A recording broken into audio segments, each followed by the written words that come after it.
en eau gazeuse et fait disparaître les bouteilles en plastique.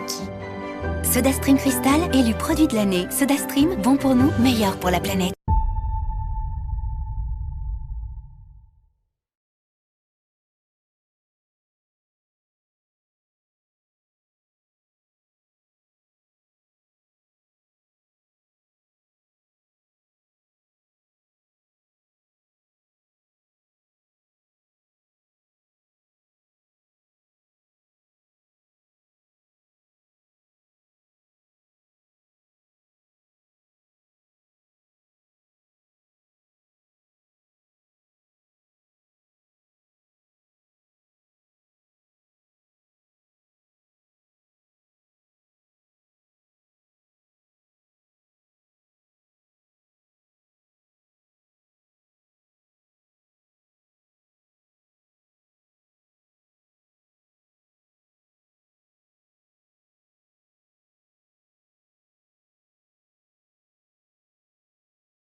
Welcome back. My name is Randy Gaylord, and I'm here with Keith Byrne, and we're following the OCC race, one of the festival of races of the Ultra Trail de Mont-Blanc, presented by Columbia.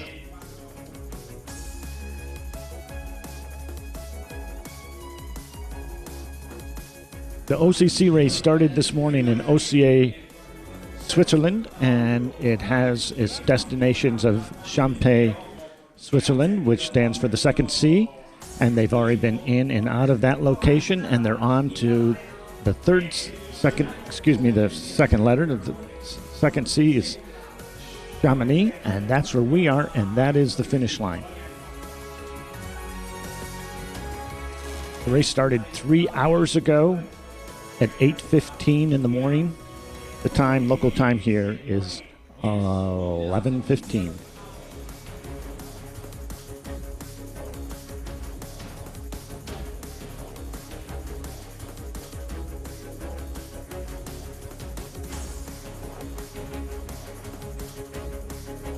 Here we are. I'm Randy Gaylord. This is Keith Byrne, and with us here in the studio is Dr. Lee. Dr. Lee is a spokesperson for the Chinese channel. This broadcast is made in 5 languages: English, French, Spanish, Chinese, and Japanese. So, Dr. Lee, welcome. Thank you. It's good to be back. So, okay, that was sound like a Dalek rather than a human being, Dr. Lee. Just try to keep it a little further from your... Right against your chin. Right. Is that better? Well, yeah. This sounds like we've got a bit of a loose connection on that, but we'll do our best. It's very, very metallic. We'll ask the sound crew to see what they are going to... This is a good time to do this. In the meantime, we'll just watch the race.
All right, we're just taking care of a little technical difficulty on the sound. And again, Okay. Randy Gaylord, we're here with Dr. Lee. So, Dr. Lee, if you could just talk a little bit, introduce us to yourself, and the microphone technicians will work on that.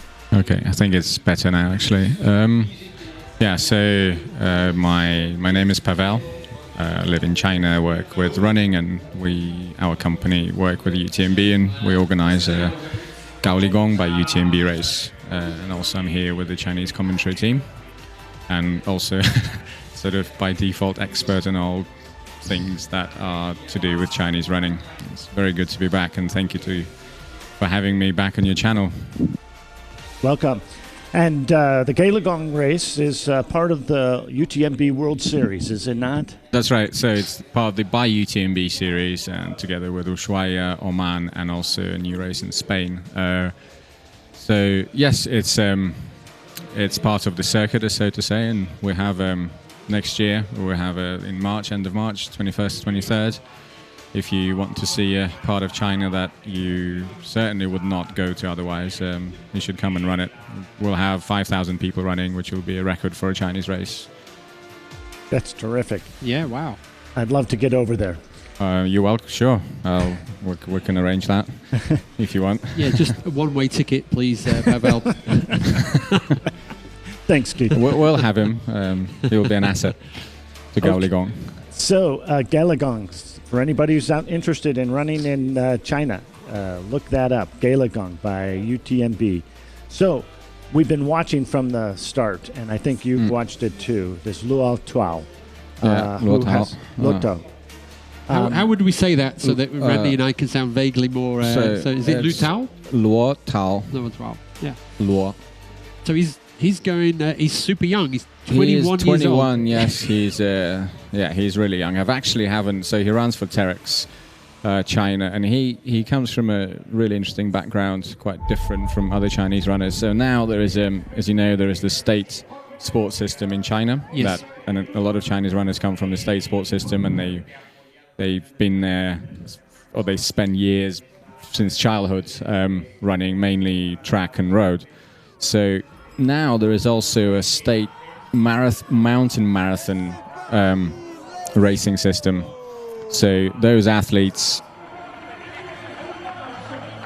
having a photo taken. Yeah, that's okay. Just keep going. Come on, multitask, Dr. Lee. Come on, you can do that.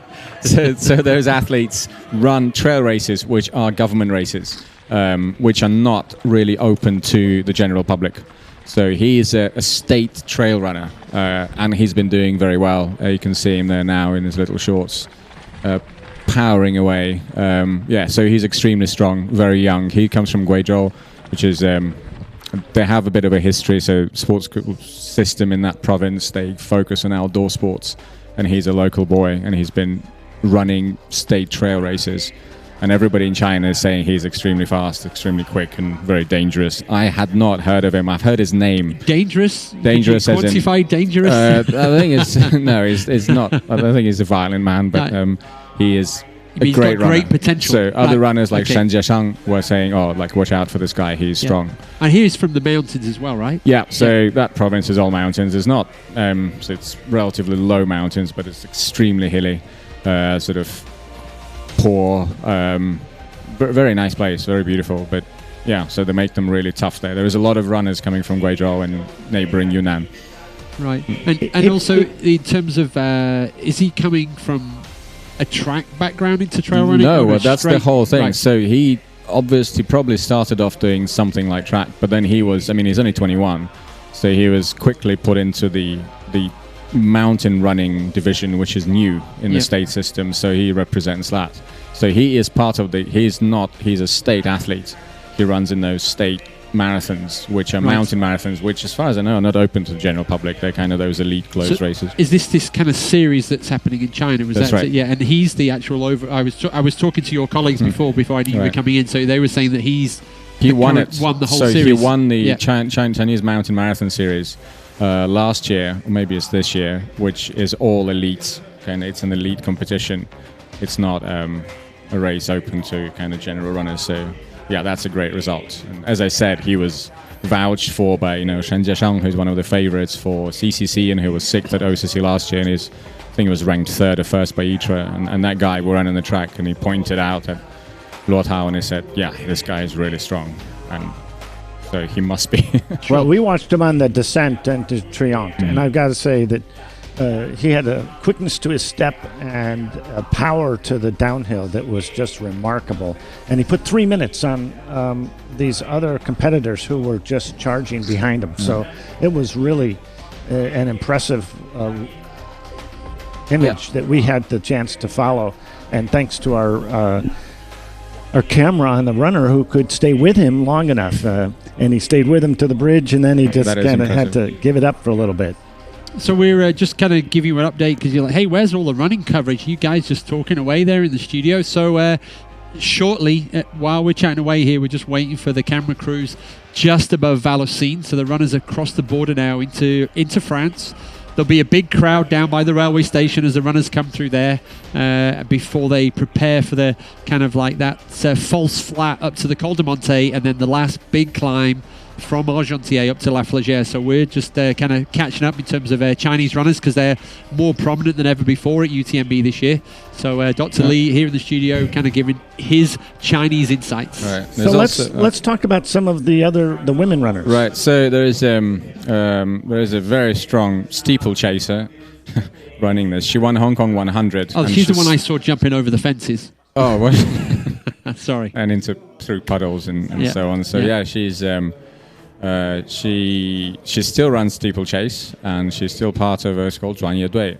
So it's the highest level of sports system hierarchy.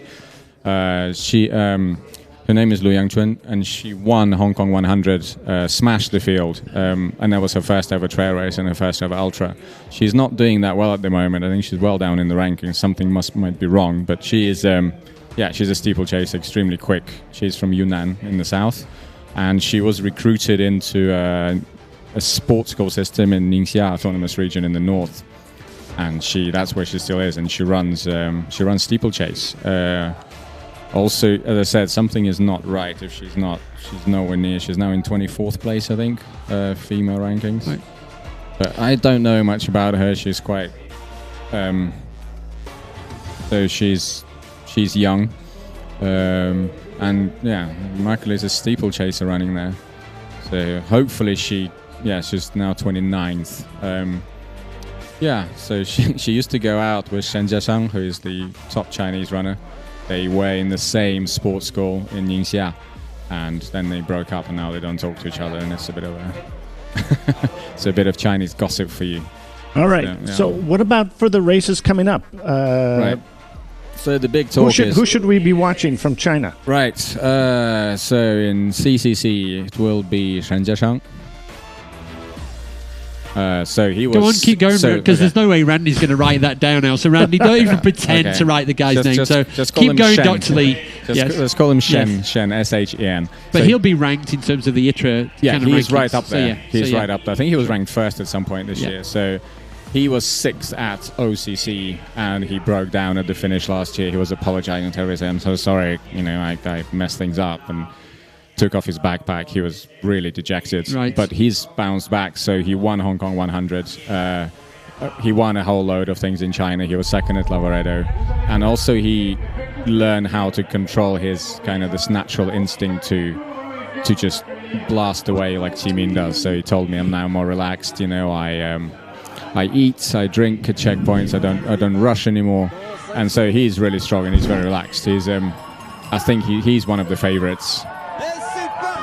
Okay, so we're just, while we're talking away here, we're just doing you a replay. If you're just joining us, this is what you've missed in the first 3 hours and 15 minutes of this year's OCC. So we're talking about the favourites from China in the CCC? CCC, that's right. But also then you have, I think the main event is the UTMB, and there you have the real drama, because you have Yao Miao and Qimin going up 200 miles, and Yao Miao, her aim is to... She doesn't like to talk about herself. She doesn't like, blowing her own trumpet, but...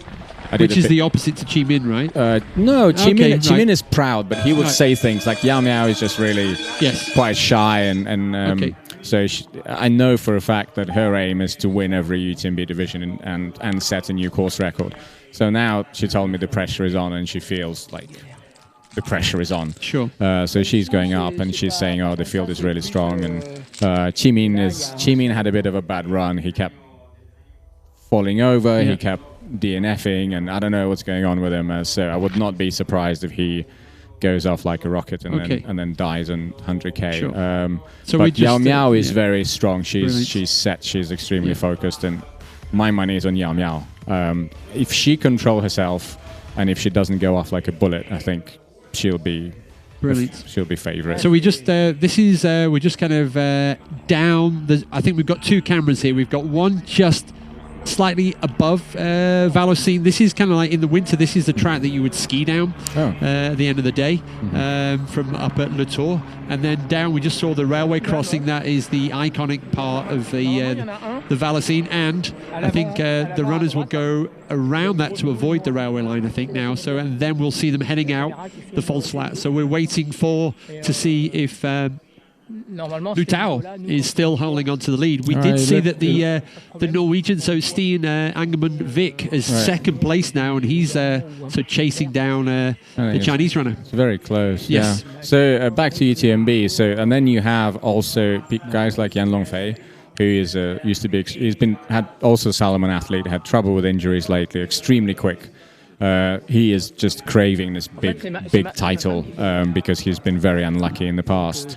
And then you also have the Hardman of Chinese running, Liang Jing, who is a grassroots runner, worked in a factory, discovered that he could run. He has one small hill in the city where he lives, and he runs up and down that.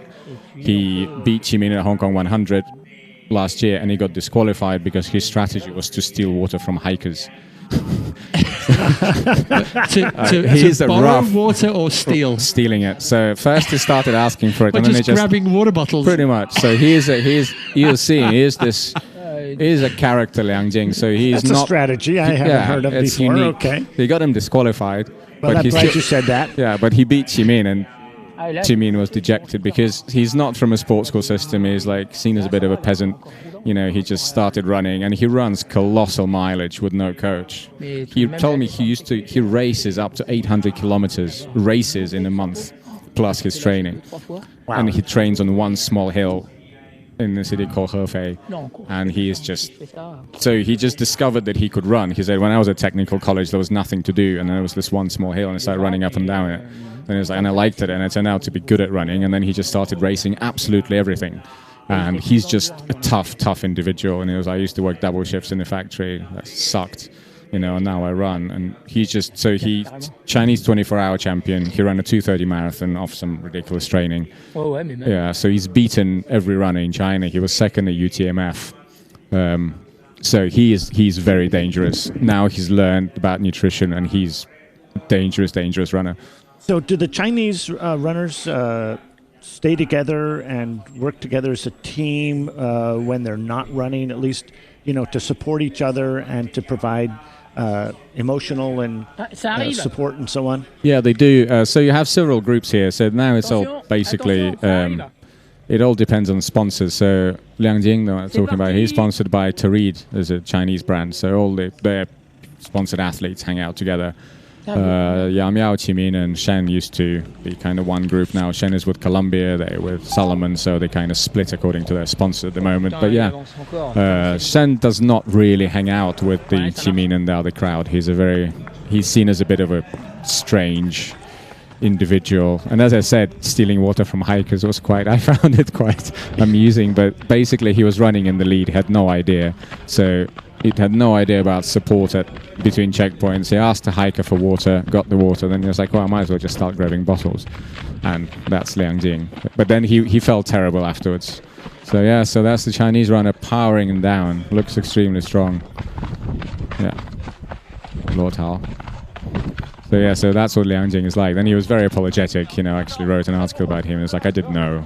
And he said, I'm sorry, I have my quality of character is low. I don't have much education, but I will learn. So he's a good bloke. But I would love to see him do well at UTMB. I can't understand the word he says. He's got a really strong regional accent, but it's very hard for me to communicate with him. And then I found out that other runners say the same. Chinese runners. So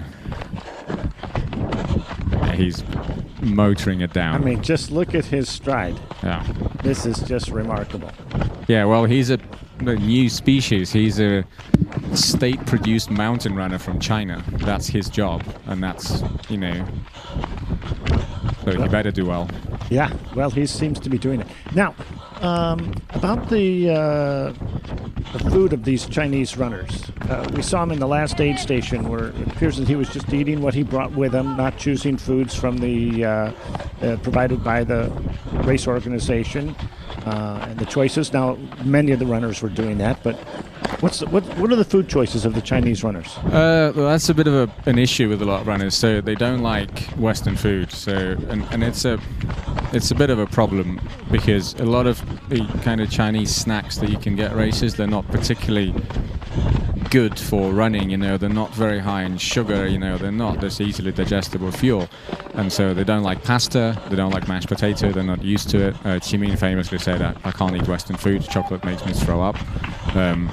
So I don't know what he brought. I didn't see him eat, but yeah, it is a bit of an issue at checkpoints. Hopefully, they're learning to eat other things, and I think because of those in China, you have kind of Chinese snacks, and a lot of it is a quite random selection of nutritional things that a lot of Westerners who go to China can't eat it. There'll be some sort of Chinese biscuits, and that they can't quite identify what they are, and it's because you don't really have now it's better. So you have oranges, you have gels. A lot of Chinese runners don't like gels. They find them too sweet because Chinese are not very fond of very sweet kind of sugary things.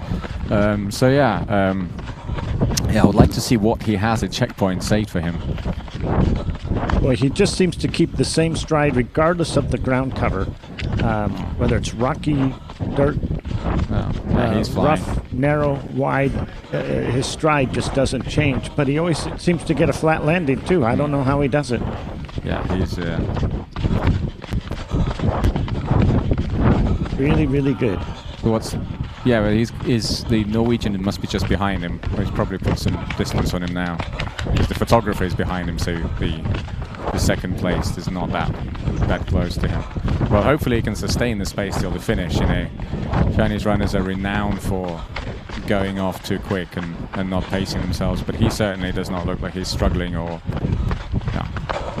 And I think the main problem with Chinese runners is nutrition. Is kind of Chinese mentality is that everything has to be done quickly. You know, if you have people around you, people feel the pressure and everything is rushed. All right, here he is. He's approaching the Valdresine aid station right now. We saw that with these. Right, exactly at the time we saw. You're talking about the food point here. We saw that when he went into the aid station at Trion.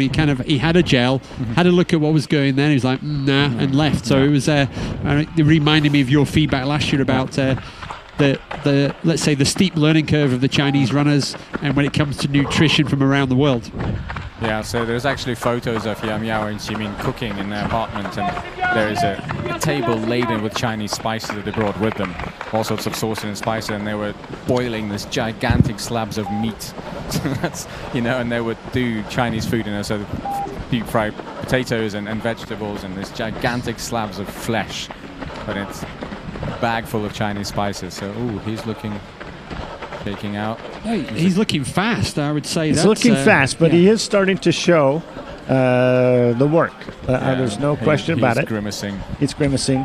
That's 36 kilometers down, so in 3 hours. So that's a pretty good average speed. You can do the maths on that one. All right. You can see he's carrying just one pole and not two.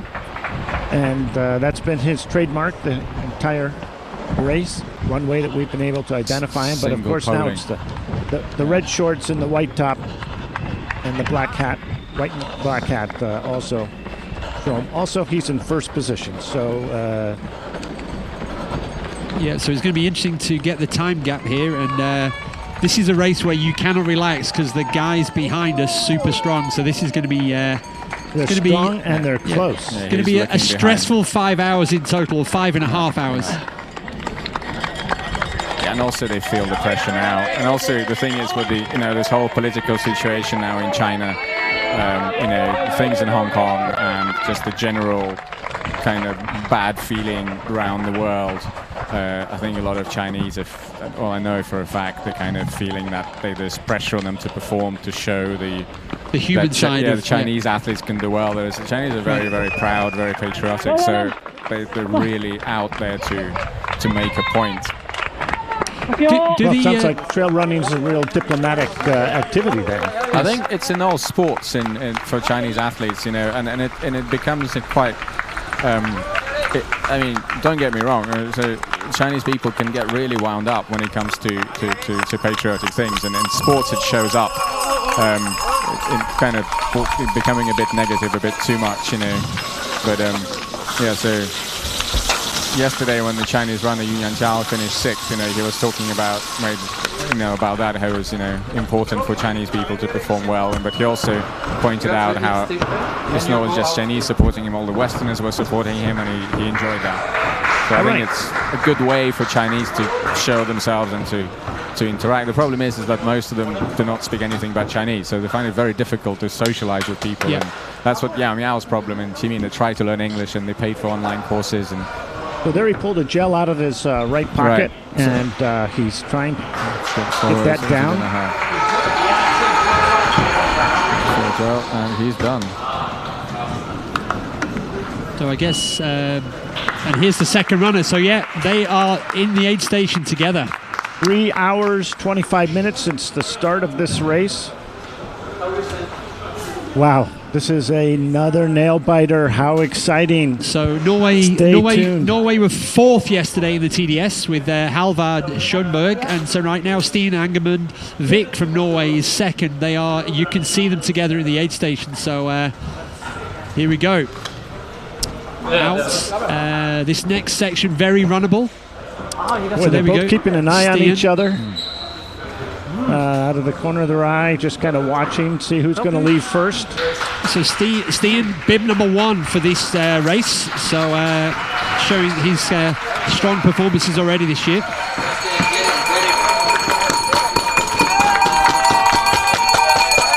Now, did he leave first? No, they left together. There they are. This is the great thing about the camera work of the team out on the course now. There we see our camera. The e-bike with the cameras. The false flat, they're running together now. So this is the first time that Lou Tao has actually had someone running with him since the beginning. So that's going to be interesting to see now mentally how he deals with that. Yeah, it will be. I think that's the thing. A lot of Chinese runners are very good when they're leading, and I think that's what like to be in the lead. They feel comfortable, and I think they really feel the pressure if somebody's breathing down their neck. They're not that they're not good, but they get very anxious. They get really, really stressed, and of course that burns those calories. Burns the energy that you have. But hopefully, we'll see. As I said, I've never actually seen him run, so. No, but this is fantastic footage here. We're waiting for the third runner to come in here to Valacine. So Nicolas Martin was kind of chasing down. He's kind of dropped back a wee bit, so it's going to be interesting to see the third runner. All right, we're gonna say goodbye to Dr. Lee. Thank you very much for being here today. You're most welcome. Giving us some insight to the Chinese runners. So great to have you here. We might well be talking to you again before the end of the weekend, depending on how those guys are doing in the CCC and the UTMB. So I think we kind of get UTMB. Some, so hopefully well, you should come to the Chinese channel as well and share some of your expertise. We'll all get very impressed by your super detailed knowledge. It's like, how deep is this lake? How big is this rock? I remember that tree from 19 years ago, and it's very impressive the knowledge bank that you have, because in China people start coming the last few years. So welcome. So if you could come and share your insights and repay the favor, it would be great. Okay. Right. Okay. Thanks for having me. Yep. See you later. Bye bye.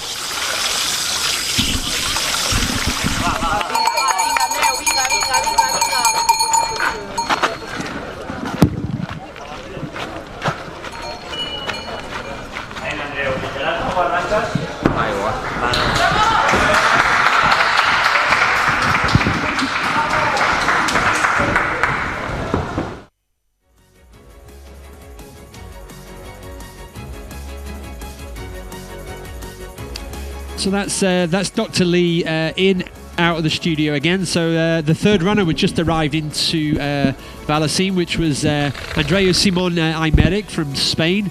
We are with the leaders running along the false flat, the climb from Vallecine all the way up to Col de Monte. So now the leaders are 3 minutes ahead of Andreu as he's leaving the aid station. Kilometer 36. Wow, what a race.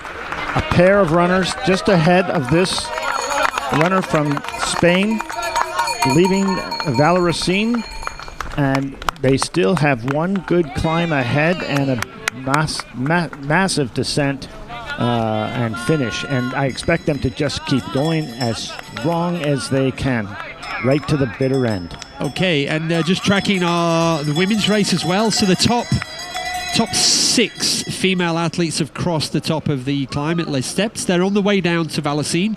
We will have the camera crew here following that. Ruth Croft still in the lead. She has a lead of 1 minute 30 from Sheila Aviles Castano from Spain.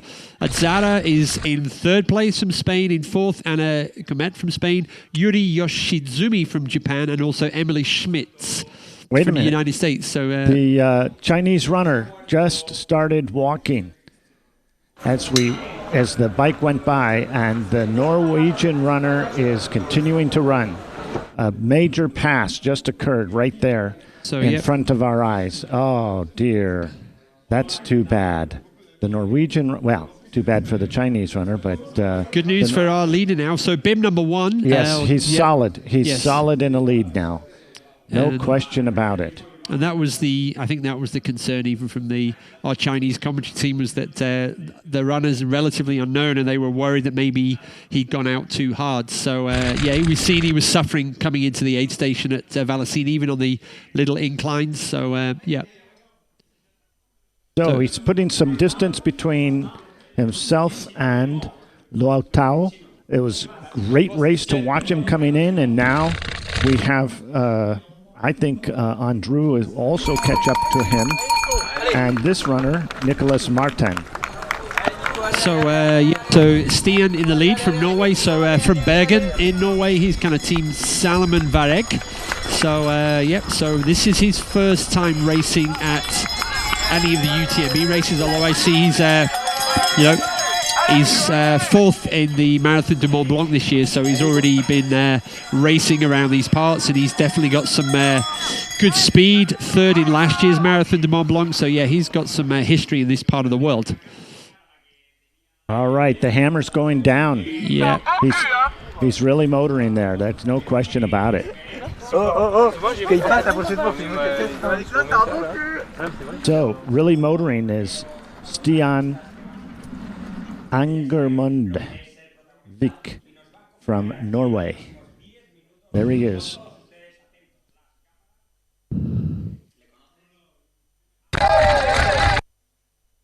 Very highly ranked runner.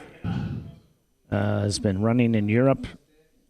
Finished fourth in the Marathon du Mont Blanc in 2019. So, we'll just keep watching the runners as they keep coming in. The Norwegian runner in first place. We're watching to see what happened to the Chinese runner. We saw him walking a little bit ago. Is he going to be able to get it together? Stian's looking super strong here. So this stunning location. This is also a beautiful part of the world in the winter. Some great little couloirs and gullies to ski down, and some great ski touring around here too. So so this is the other side of the Le Tour, the kind of ski area. So there we go, running alongside the railway line, running all through to that. Here we go in the aid station here.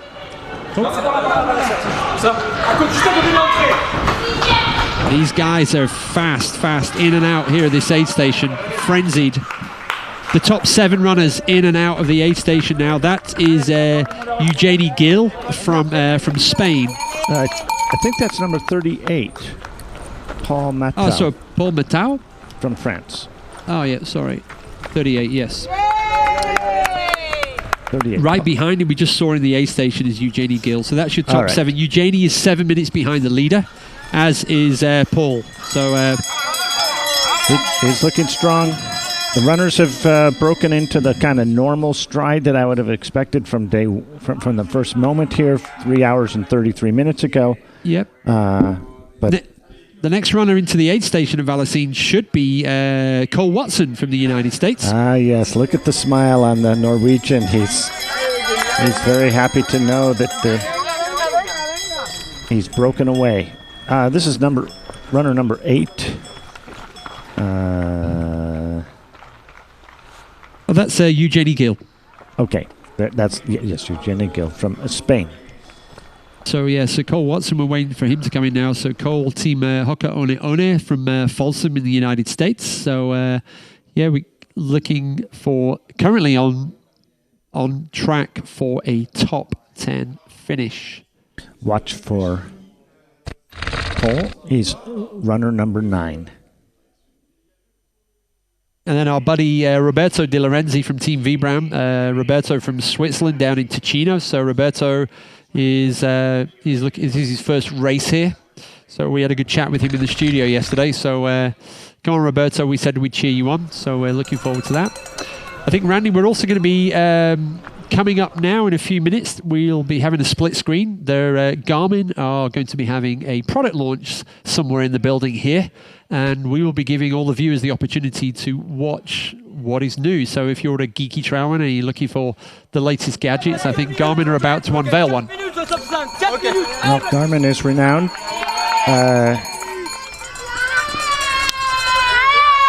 for its technology and GPS and timekeeping. So let's see what they have. So this is the wonderfully named Baptiste Chassin from France. So he's just left the aid station. He's 11th into Valocine. He looks too young to be running this race. Holy cow. How old is that boy?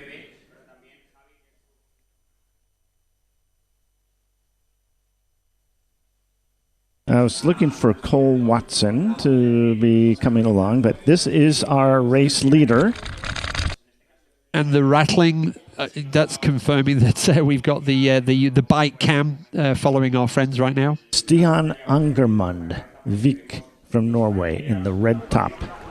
So that's the new color to follow as the race leaders, the red top. Yep. So Baptiste was up to 8th position there through the aid station of Valocine. So so he had a great descent. So, I've got to update my information. Any time soon, we should expect the first female athletes into the stage. And basically what I am. Number 78, Mario Olmedo Sancha from Spain. So basically the top 3 women are actually probably in the top 20 scratch right now. So the first female athletes should be coming into Valocine shortly. So they are flying. And if we remember last year, Ruth Croft finished in a time of 5:48. The winning guy was, 5:48. And the winning guy was 5:28. So, so they are fast and they are kind of giving the guys a run for their money.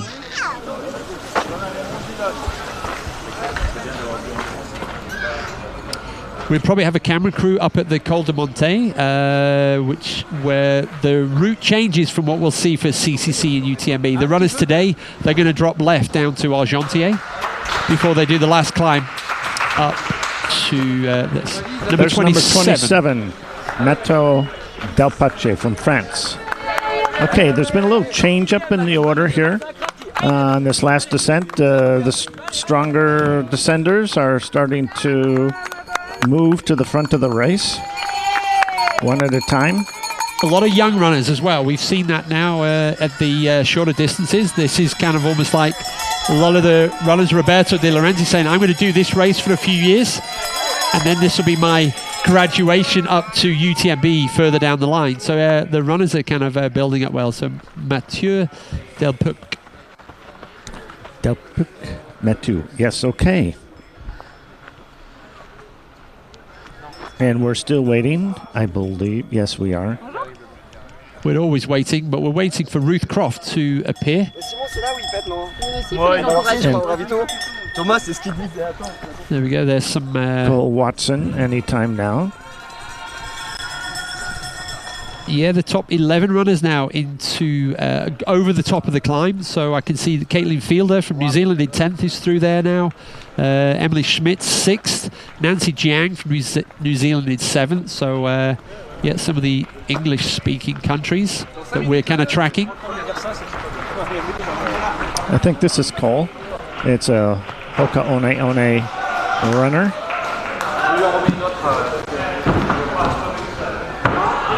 There goes Roberto. That was Roberto. Yeah. Vibram runner coming in. Roberto De Lorenzi. There we go. The Roberto who we talked to yesterday. Ticino in the south of Switzerland, the Swiss Riviera. And he's on pace to make the top 10 if he can hold it. In the distance on the right, Cole Watson from Folsom, California.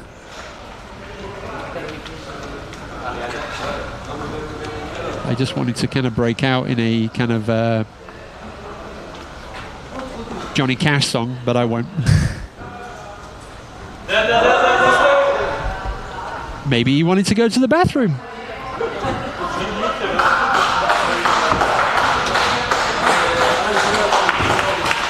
All right.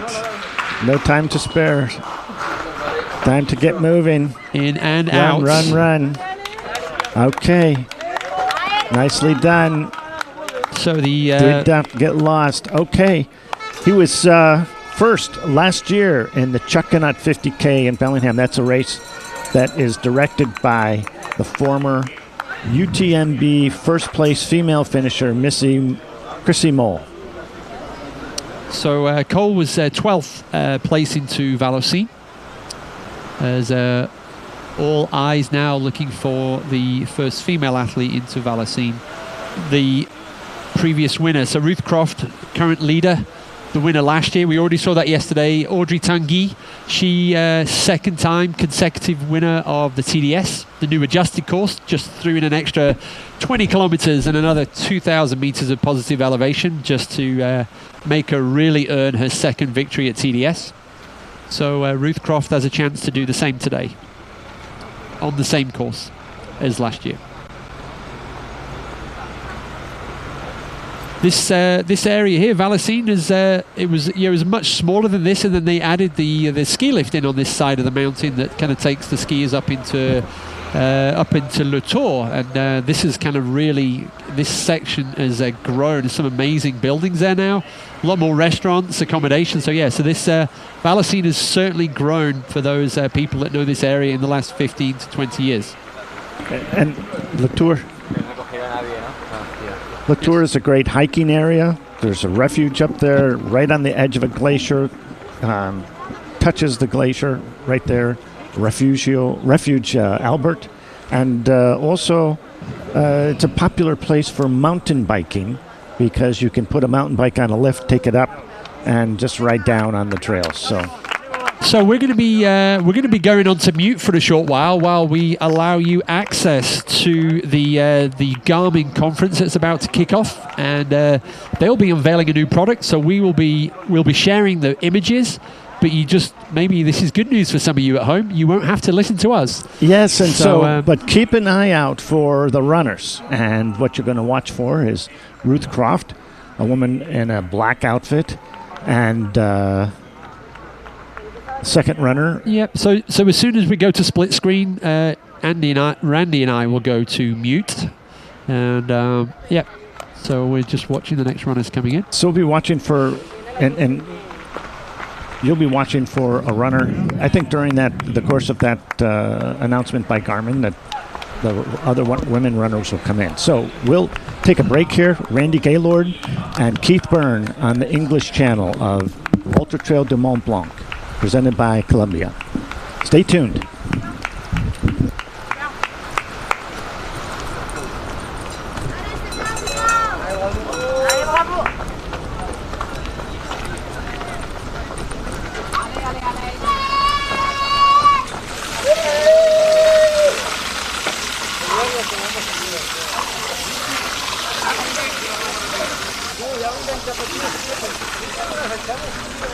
Venga, Andrés.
Ah mais c'est toi qui as l'intercom bloqué.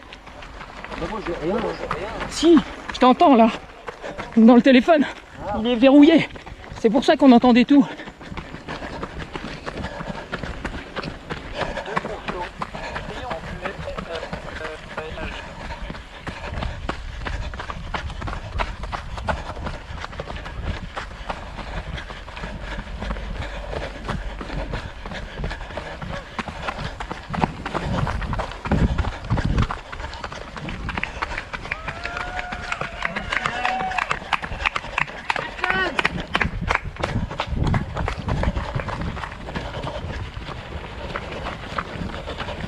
Yeah, good job. Keep Yeah. up.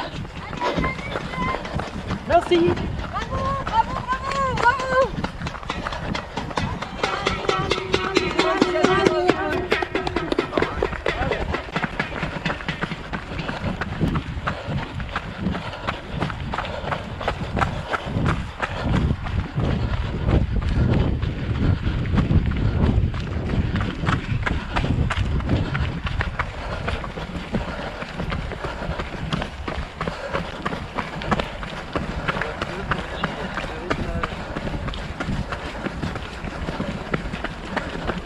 Je prends le deuxième. Ouais.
Hi everyone, we are switching a little bit from the web TV for 15 minutes and a little bit over that to introduce to you something very exciting. This is from one of the UTMB partners that you all know about, Garmin.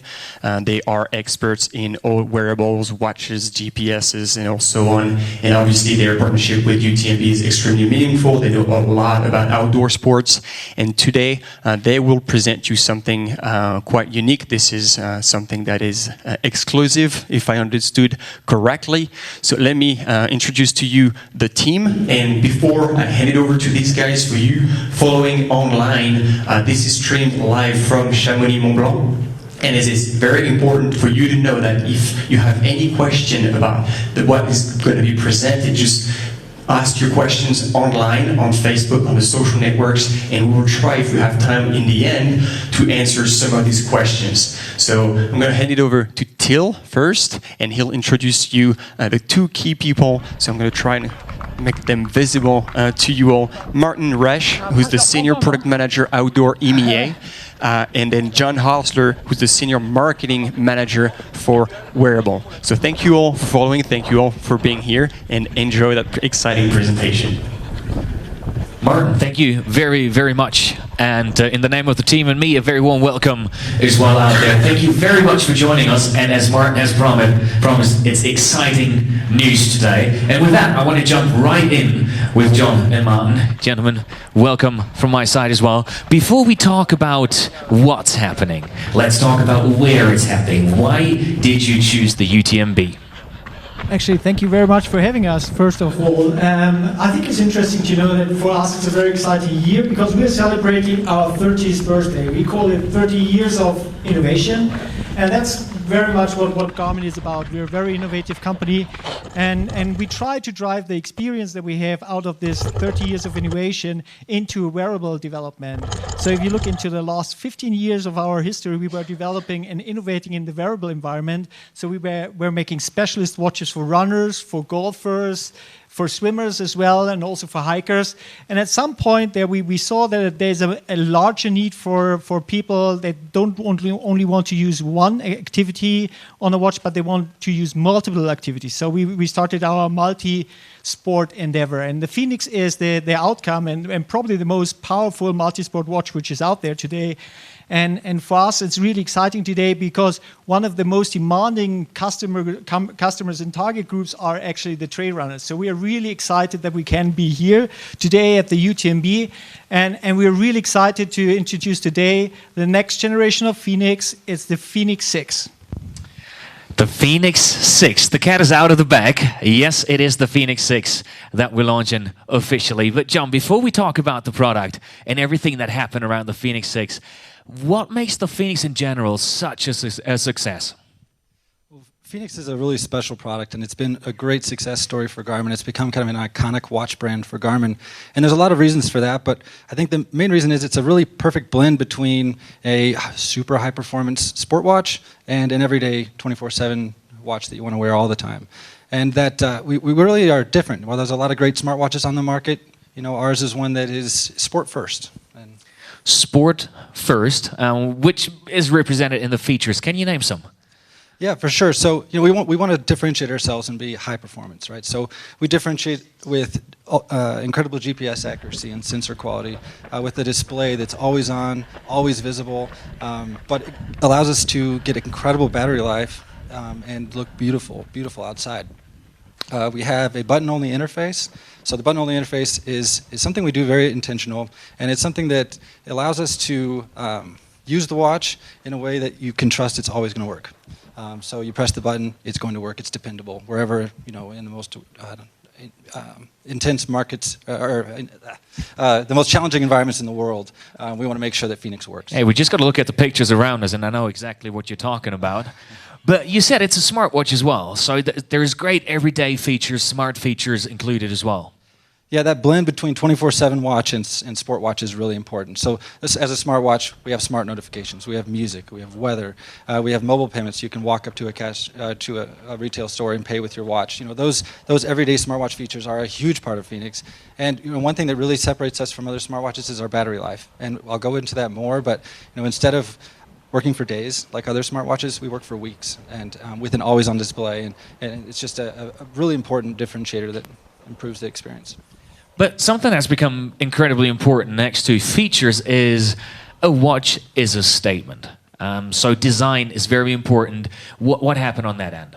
Yeah, design is a huge part of what we do with the Phoenix line, and again, it's that blend of performance and sport, and a watch, it kind of represents someone's personality in a way. It's a symbol of who you are, and for a lot of people, and that athletic, bold, aggressive look is what separates Phoenix from other watches, and it goes beyond style. It's very much a performance-oriented device. So beyond the look of the watch, the materials we use, the titanium, the sapphire, titanium has the best strength to weight ratio of any metal, and that's why we use some of these materials to get lightweight and strong. But you use the terms like rugged and bold and strong, and there's titanium in there. So is it just a watch for like bigger wrists? I'm sort of like not the biggest wrist. Yeah, so lots of different styles, but also 3 different sizes. And these sizes, each one has been very successful for us. The 6S is our smallest size. And for this one, we don't compromise the performance and the durability to go smaller. We just slightly change the design, so it's a bit more refined, a bit more subtle, sleek design, but still performance. Hey, and since you're talking about size, you know, it's different sizes for the watches for different models. But first thing, I got to wear mine a little bit already. I was fortunate enough. One of the first things I realized is the display seems bigger than what I'm used to. Yeah, so a very noticeable improvement on the Fenix 6X is that we've gone to a much bigger display. It's 36% bigger. And that extra 36% makes a massive difference in what you see. But we don't just make the display bigger and scale everything up. We are tastefully evolving the watch. So we have new data field layouts with more data fields on one display. We have new graphical data fields that really take advantage of the circular display and show more interesting, engaging elements during your performance. And we also have new, throughout the smartwatch interface, there's tasteful changes that really take advantage of that display. So it's a really packed new product. It's got bigger screens and everything. But one thing I can tell you out there as well is it doesn't feel bigger, at least. What did you do there? Yeah, so bigger display, more features, but it's actually thinner, 15% thinner on the 6X, and that also makes a massive difference in making it more wearable, just more comfortable on the wrist, you know, fits under your shirt, and whilst not compromising performance. But so one of the big questions is always like, in terms of size of a watch, what can you put in and so on? Power is a big story, especially when you're out there for a long time. And I think I can tell as much. It's gotten better, a lot better. You attack that area, the power topic, from 3 different angles, actually. Yeah, so one of the big announcements with Fenix 6 is that we have a Fenix 6X Solar. So this is a solar watch. So it's a great new addition to the line. And what this solar, we're calling it Power Glass. And what this is a layer of photovoltaic solar cells that is bonded to the underside of the glass. And that actually harvests solar energy throughout the day. It's always working, and except for, well, it's see-through, and that's what makes it so special. Is it's harvesting energy, but you can't tell. You know, it's true. It's not there. Like when I heard solar, I was thinking solar panel, and then I got the watch and they said it's the one, and I cannot see it, but you can confirm it is the solar version I'm wearing. That's right. It's amazing. So that's one. Yeah. But one of the key changes is the power platform. Yeah, so across all the Fenix line, we've made a lot more efficient, a lot of changes that make it more efficient, especially GPS mode. So we are actually doubling the GPS battery life on the Fenix 6 compared to the Fenix 5 Plus. So that obviously makes a massive difference, especially for the people who come to UTMB in this great environment and need that extra battery life. So that's a big change. And in addition, we're not just increasing battery life, we're giving the users a lot more control over what they can do with it. So we introduced a Power Manager feature. And this Power Manager feature it's a lot more transparent about what we use, what the customer can change, and what impacts that can have on battery life. Yeah.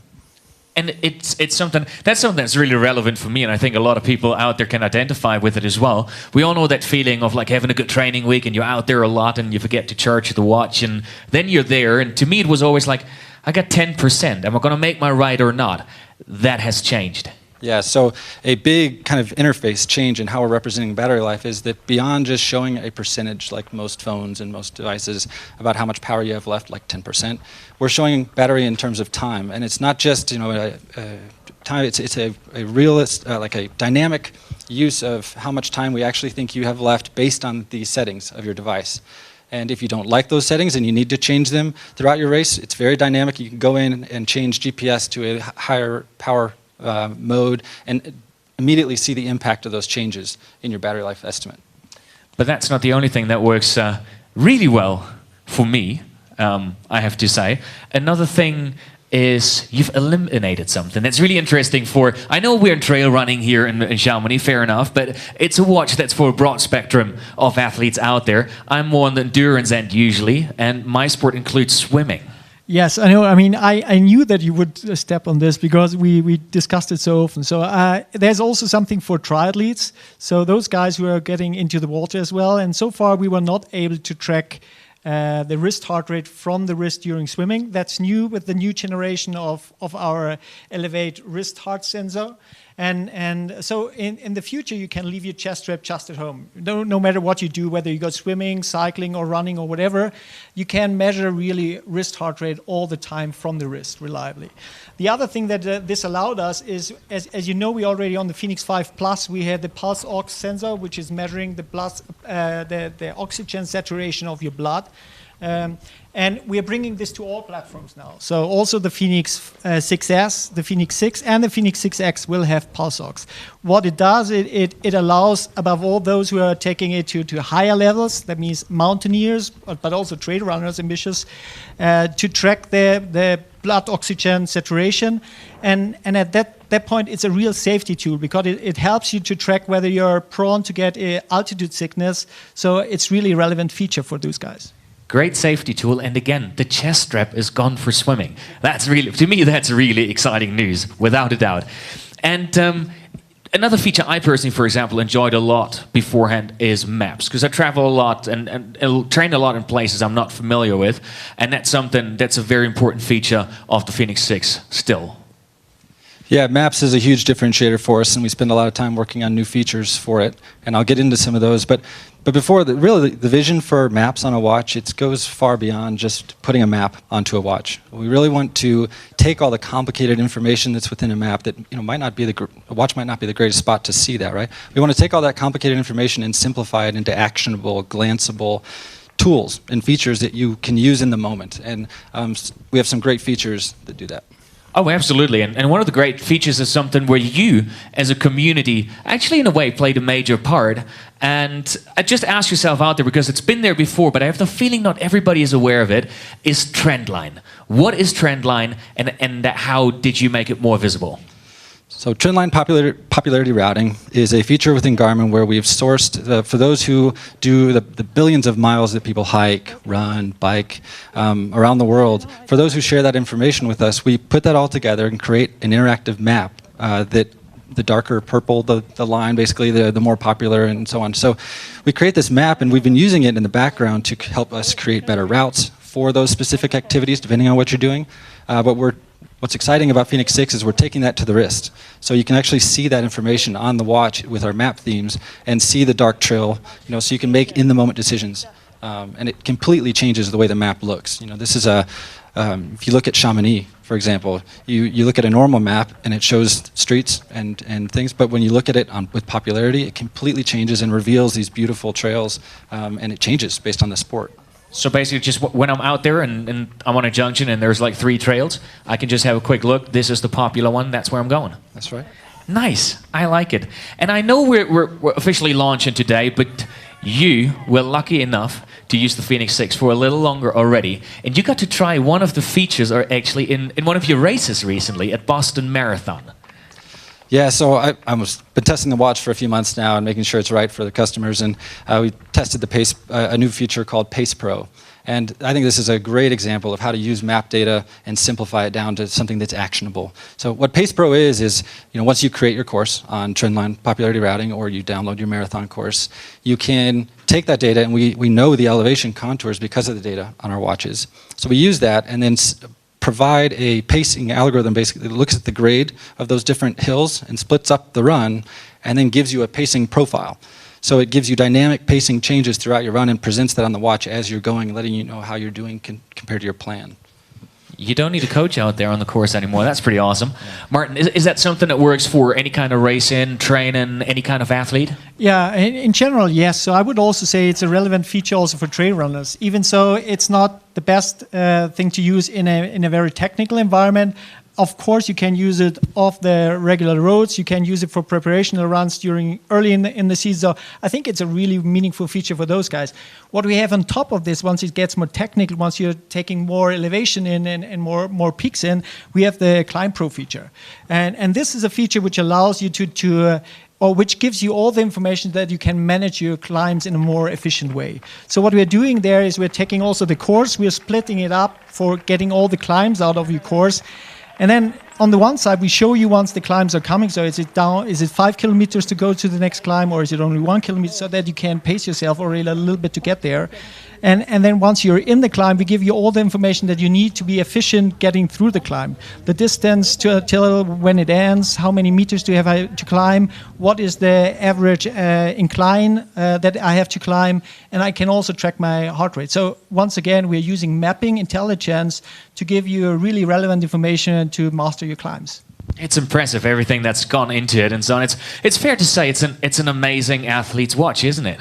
I would say so. I might be a little bit biased, but I think that it's not only the performance aspects, right? It's not only the die-hard sport features. This watch brings so many new innovations, like the larger screen, the power innovation that we have. That matters on a daily basis. So I think to me, it makes the Fenix 6 by far the best Fenix that we ever put it out there.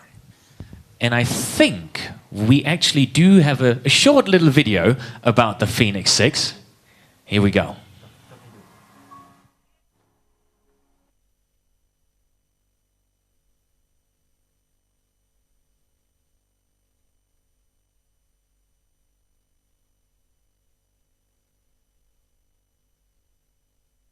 Face of resilience.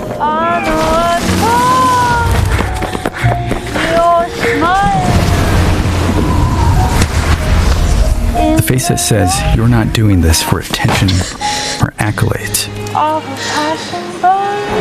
but because every fiber of your being demands it, has to have it. This is the face of adventure. This is the Fenix 6 series from Garmin. I don't know how to...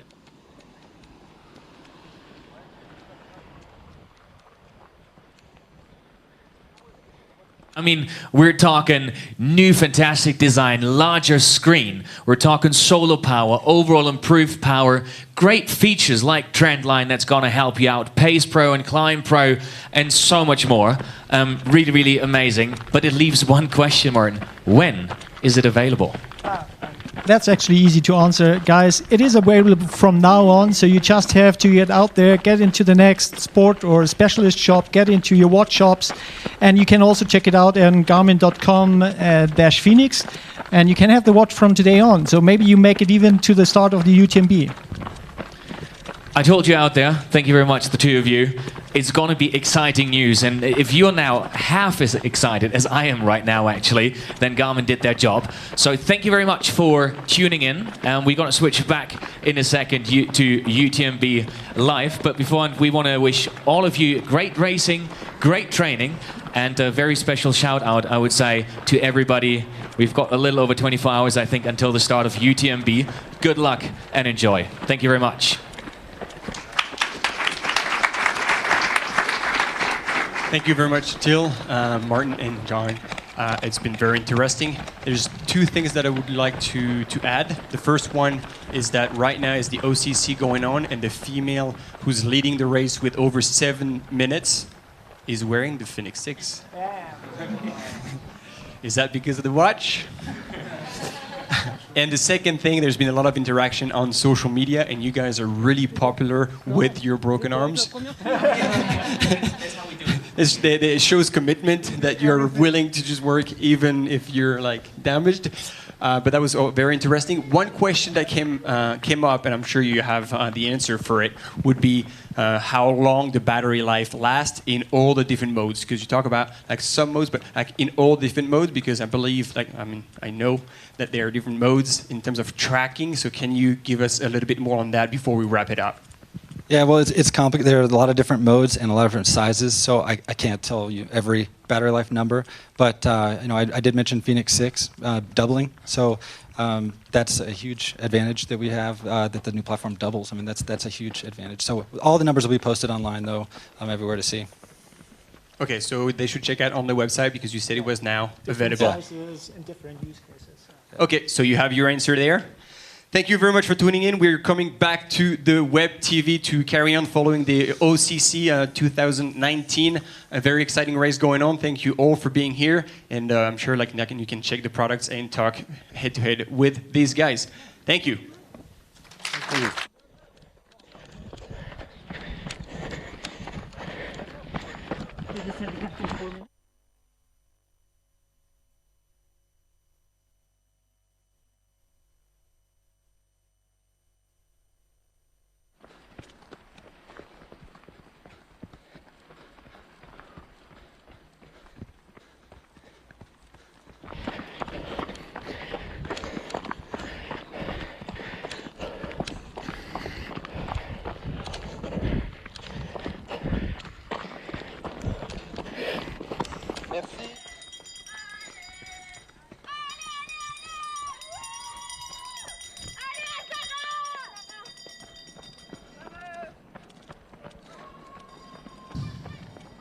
So Randy, we're back. So I hope you enjoyed the product unveil from Garmin. Tons of questions, and I guess if you have them, so I guess you can go straight to the Garmin website. So we are back at the trail running at OCC. We're following the front of the men's and the women's race. So right now on screen you have the leader of the men's race. So Steen from Norway. So he has got about in Argentier he had a 3-minute lead ahead of Lu Tao from China. So he's just about to begin the climb up to La Flégère. So this is the beginning of the last climb. So that's what's going on there. And then Randy, we've got the women's race on the screen right now as well. And the women's race is being led by Ruth Croft from New Zealand, and she's just striding it out. She's not far behind the first man. But the first man here is from Norway, is making his way up the climb, double time all the way, every step, and he's on a mission. There's no question about it. So Crofty is about 30 minutes behind the first man, and she's definitely probably inside the scratch 20 category right now. So basically, overall, irrespective of gender. So she's actually got a 11. I think it's about a 9-minute lead now. So she's really cranked it up, coming down into Vallecine and then along the false flat all the way towards Col de Monte, and shortly to be arriving into Argentier. And she's being chased by Sheila Aveles Castana from Spain. And we've seen quite a bit of her throughout the race in the white top and the black and white outfit. We can follow all of these runners right from here to the finish line. So there is one update, I think, since we've been following the race earlier in the women's race. So right now, the female runner you saw on the screen was Azara Garcia de los Salmones from Spain. Azara is now second. This is Azara. She's second. The other runner that Randy was referring to, she has not made it to Vallecine. So something's up there, unless there's an issue with the tracking. But right now, it looks like she has stopped or has not made it down to Vallecine. So there's an update. Top 5 into Vallecine.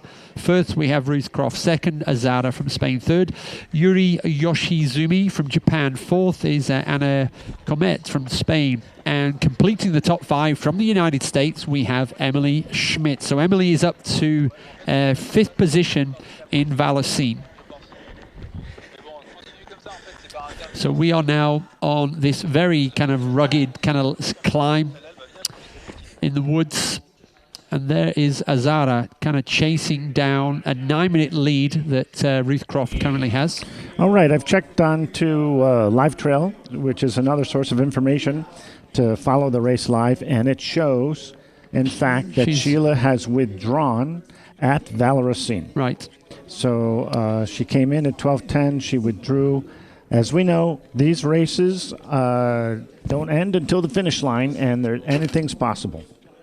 Yep. So what we see now is, for those of you who can kind of know the trail, know the area, this is Azara. She is somewhere on the section between Vallecine up to the Col de Monte. And there we go. There is our leader, Ruth Croft. She is actually on the trail now, that over the Col de Monte, following with the trail. She is heading down into the town of the village of Argentier. Argentier, famous for access to the Grand Monte in the winter season. So today they're hosting the OCC coming through their town. And each of these towns just put out a big welcome mat for the racers, and there's a great square that the runners come through, and you can just leave Chamonix, arrive in Argentier, and watch the runners come right by you. It's just a delightful place to watch for the runners and see what's going on. Yeah. And this is kind of a cruisy section that she's on right there, a gradual downhill, super runnable. Fun run. And this section into Argentière, this was the original course of the UTMB all those years ago before Michel Paletti decided that, hey, if you're down here in the valley, you're not really getting the best view of the Argentière glacier.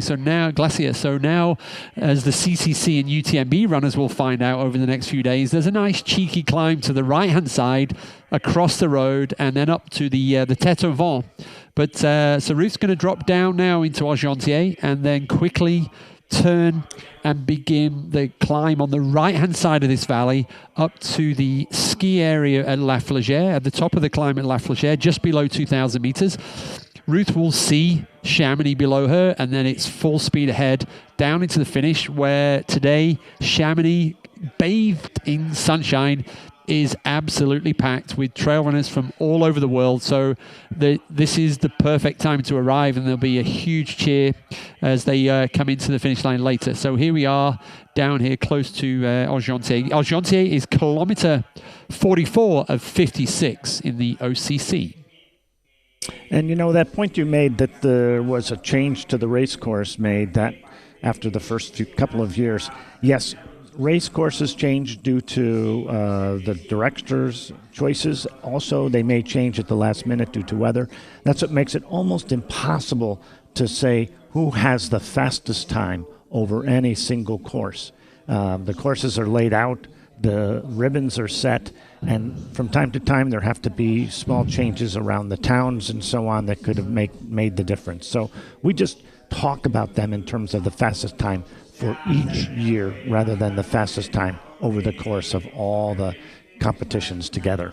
So last year at the same race, Ruth was first in 5 hours 53. She was 18th overall in the scratch category. So we're going to be just keeping an eye on that for our own little entertainment later on. So there's the Kiwi crew chasing. Yeah, with the big sign and the Kiwi on it. Kind of like cheering Ruth as she comes here. Kind of then she's still going to drop down a little bit more into Argentière, where obviously there will be a big crowd up at La Flégère, because you can hike up there, do the reverse of the course up through La Floria from Chamonix. You can also take the cable car up there. The big lift station being built now for next winter, I think, in La Flégère. Into Argentière, we've already had the top 6 men. So Steen Angerman Vik from Norway is 3 minutes ahead of Lu Tao from China. And then we have a couple of Spanish runners. So Andreu is pretty close to Lu Tao now. He's almost on his tail. He's about 40 seconds down. And then we have Pablo Villalobos from Spain. He's 3 minutes behind Andreu.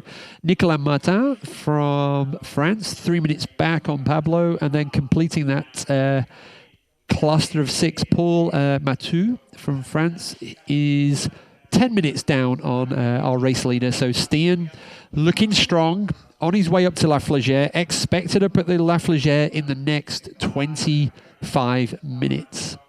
Oh, this kind of terrain where you're just in and out of these narrow streets, up and down the areas with all the flower pots overflowing. It's just so fun to run, and they just welcome you into these small towns.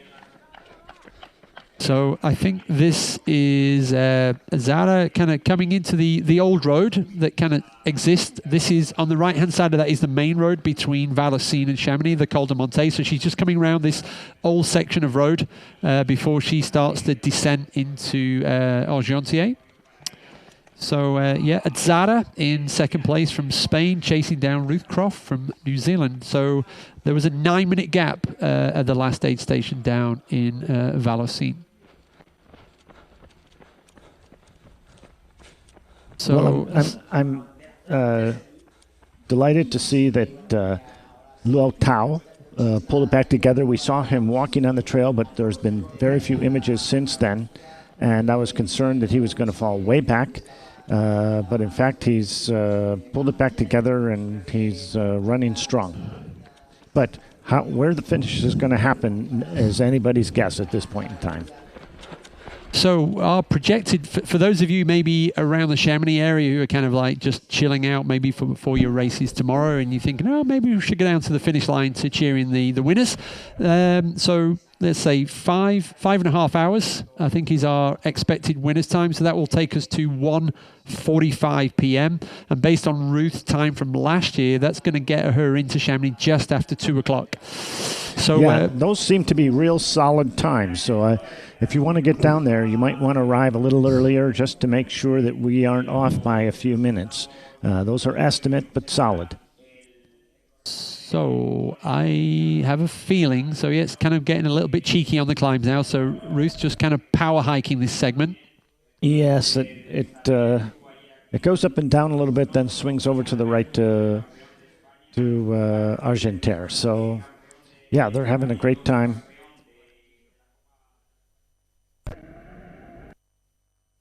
Have to remember she's been underway for 4 hours and 20 minutes.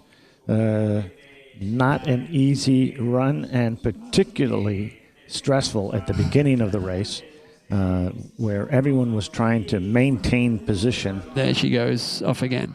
So 2 more runners into Argentière. We've got the wonderfully named Baptiste Chassan from France, and Eugénie Gil, so from Spain. So that's your top 8 so Spain and France dominating the top 8, but the key statistics: China in second, Lutau, and Norway in front with Steen Angerman Vick, having already seen Halvard, his compatriot yesterday, finish 4th after a valiant effort to try and win the TDS. No question, they know each other and are probably good friends. All right. This is following the second woman runner. So New Zealand now in the women's race, New Zealand have 3 of the top 7 into Vallocine. So Nancy Jang from New Zealand is 6th. Caitlin Fielder from New Zealand is 7th. And 1 minute behind Caitlin from Spain, Monica Comas. The women's race in general is just going to be really tough to call. But in the meantime, we are going to take a break. This is the OCC race of the Ultra Trail de Mont-Blanc presented by Columbia. This is Randy Gaylord with Keith Byrne. We'll be back. Stay tuned.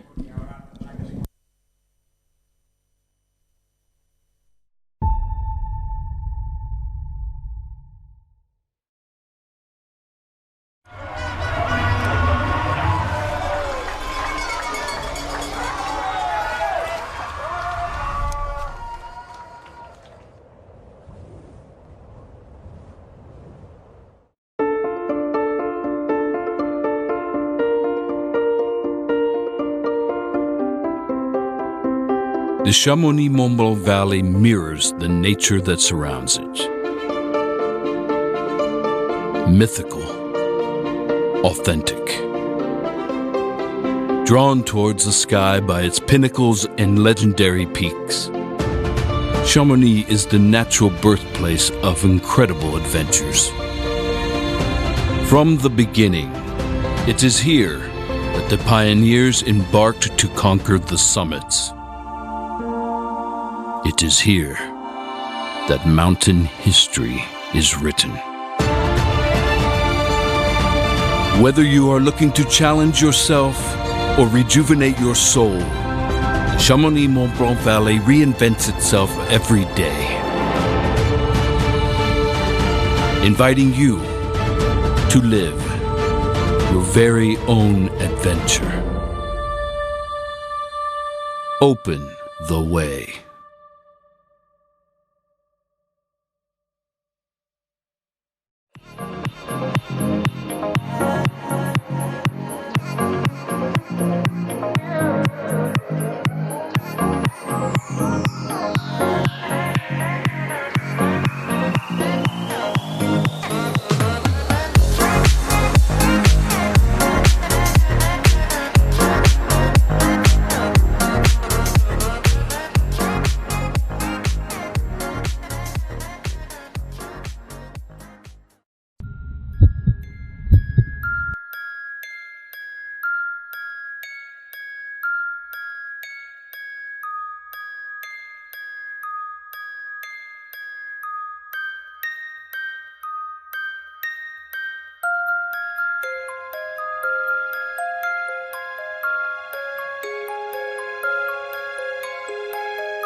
esprit d'aventure.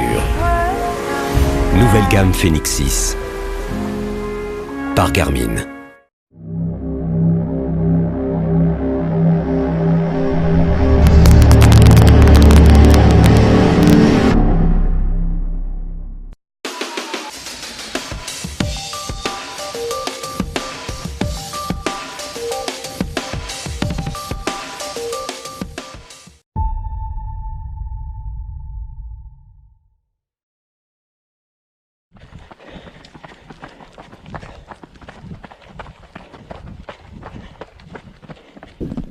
All right, we're back live. This is Randy Gaylord from the United States. I'm with Keith Byrne from the United Kingdom, and we are following the OCC race, which started in Orsières, Switzerland, and it's going to finish in Chamonix in not too long a time, and we're just getting a great graphic of where the front runners are along the race. And here they are. This is a fight here. This is a fight for second and third, and literally... There's the pass. There's the pass. Lutau, he'd lost second place to Andreu, and Andreu's just kind of lost it back to Lutau. So this is going to be a good fight all the way up now to La Flégère. So this is a beast of a climb. Okay, you and I sit here. We watch these for hours and hours. We wait for the moment of the pass to be caught on camera. We are so lucky. Thank you. So Lutau had difficulty climbing up to the Monte. He lost first place to the Norwegian, and now he was back into third place. He's not satisfied with that. He's just gonna power on. So there is the one pole bandit headed up there, going crazy at it, just doing a nice job. I think, let's not forget Lutau, such a young guy, 21 years old. So this is he's kind of like cutting his cloth. He's learning his trade of trail running, which is what he's been studying. That's what we've been told from our Chinese colleagues. And so, that sprint past that, that's kind of like, it was a big surge. So let's see if he's got, if he can deliver on that now, because all of a sudden he could have just sat on Andreu's heels for a while, but no, he didn't want to do that. He wanted to run his own race. So let's see how this one plays out. But this is great coverage here on this never-ending climb all the way up to La Flégère. Well, that is a person. This looks like maybe this something is this is like a bike or something. Vallocine or something. Yeah. So we're kind of jumping, just so if you're just joining, so we're jumping between the women's race, I think, and the men's race. Okay, this takes us with the bike right up to the first woman. It's Ruth Croft. And Ruth Croft. So Ruth, Team Scott and Team Scott Garmin. So obviously we just saw the Garmin product launch. So this is a good start for them. Their new product on the wrist of the first leader. Martin, tongue-in-cheek, suggesting, is this contributing to Ruth's 9-minute lead? So we'll... I don't see her spending much time looking at her watch. I can say that. But maybe that's a sign of good equipment. You're not bothered. It's not annoying you. So there we go. That is true. Let's leave it at that. So 4.5 hours gone. That means the first guy is 1 hour from the finish line. 1 hour. Terrific. 1 hour, Chamonix. Are you ready? That's what we are saying. So, 1 hour. And the winner will have already finished the OCC, 56 of your finest kilometers, and 3,500 meters of your positive elevation. Here's Crofty now. She is coming into Argentier. Here we go. So we'll be getting another time check, because we saw Zara now in second place. So, yep. And actually, she's moving so fast, she's actually tracking ahead of our system's algorithm. And there we go, right up in the foreground. You can see the Les Bossons Glacier, the Aiguille du Midi, the Mont-Blanc Massif. So yes, it is a wonderful place to run around. So yep, coming into Argentier now, the crowds hiding in the shade. There's a lot of sunshine today, so it's pretty hot out there. We're going to get some great views of the Mont Blanc. We've seen all other aspects of this massive it's not just a single mountain like the volcanoes of the Northwest. It is a full massive of different mountains and peaks and granite spires. And so they are going to be showing that highest point throughout the race on the next segment as they run down into Chamonix. So here we are. Ok, Isa, ça a dû revenir. We don't know where we are exactly in the race. We've known that this has been a changeable race. Mais je suis avec le 3. And the last time we were looking, this was the runner in third position in the men's race. Andrew Simon Ermich from Spain.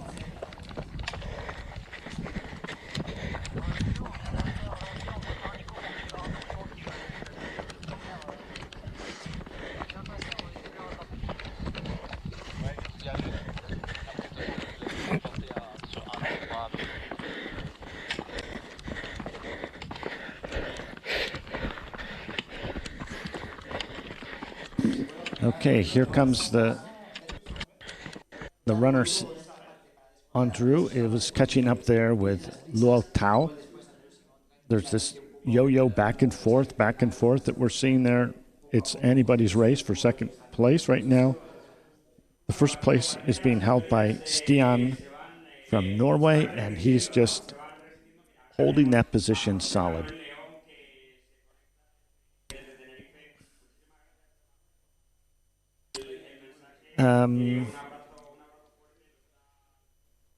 Yeah, so we're 4 hours and 30 minutes into the race.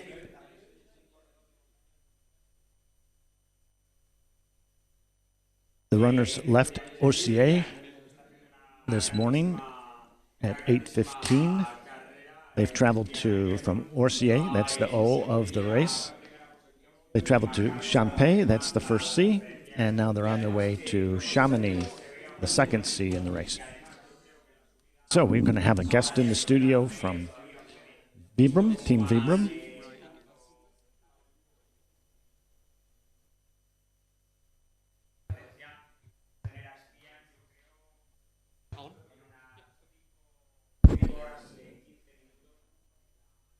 And then off till we're ready. Okay.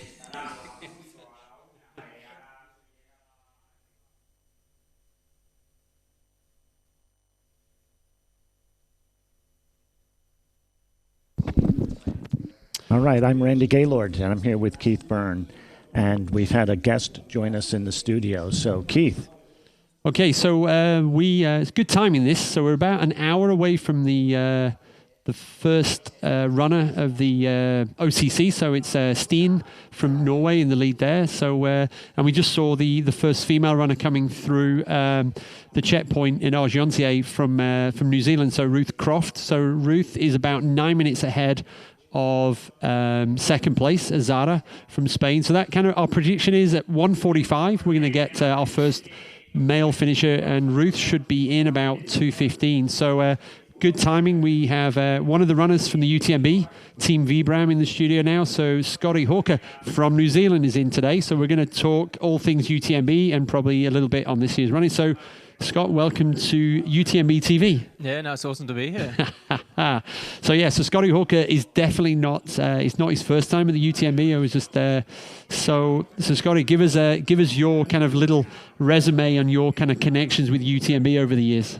Yeah, I think, the first, like a lot of people, you see the map of the UTMB course and you see that, 3 different flags on the map, and I was just excited. So, it was a few years later I did it for my first time in 2014. And so, this year will be the 4th year. But 2014 didn't go so well. So I actually left it at 3 years before I came back in 2017. I was just petrified of the distance. Right. And came back in 2017, and then last year, and then this year will be number 4. So UTMB number 4. So that's impressive. I think one of the things that I know from seeing Scotty on the normally, because Randy and I we've done our UTMB many years ago, so we can just sit here and watch you guys suffer on the TV. So one of the, I guess, each runner has their own little bits of, so as well as I can always tell Scotty Hawker on the trail just because of his kind of like body shape and whatever, but also in the A station, you have a particularly iconic support crew. Yeah, they're my support crew, my rock life crew, really.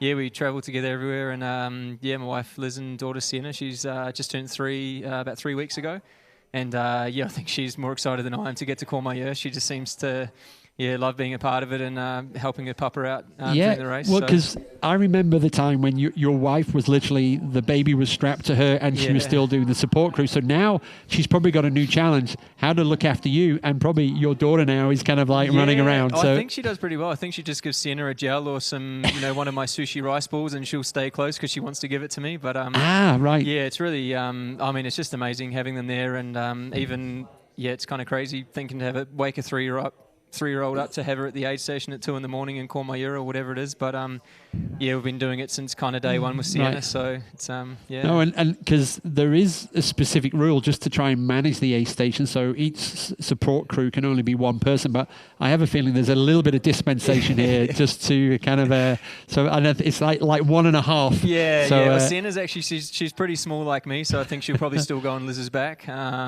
But it's definitely really special, having them there. And also, obviously, we had the kids race yesterday, which was another special part of the UTMB kind of festival. So was your daughter racing yesterday? Yeah, so she did the 400 meter, the mini YCC, which was my race is obviously exciting and important, but to be honest, it's seeing Sienna just running with all the other kids. Yeah. And no, the kids race is amazing, is brilliant, and I think the hardest challenge we have at the kids race is getting the parents away from the start line because they're all trying to get their photos so we can actually have the running race. Yeah. So go on, Randy. So where are you from, and how did you make your way to Europe to race? So I'm from New Zealand, we've currently the last 3 years we've been spending more or less 6 months in Europe and then 6 months back in the Southern Hemisphere between Australia and New Zealand. We flew to London the middle of May, and so we've been out in Europe since then. And we sort of travel to depending on where I'm racing, and And have you entered races in New Zealand and Europe and other places?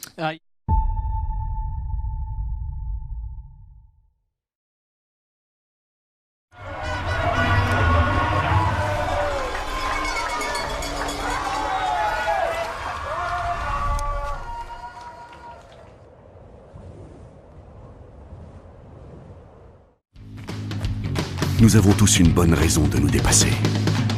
Notre motivation peut être évidente, ou pas. Nous avons chacun notre rythme, et chacun notre style. Nous connaissons le prix de l'effort. La performance n'est pas une fin en soi, c'est notre moteur. Et nous ne comptons pas en rester là.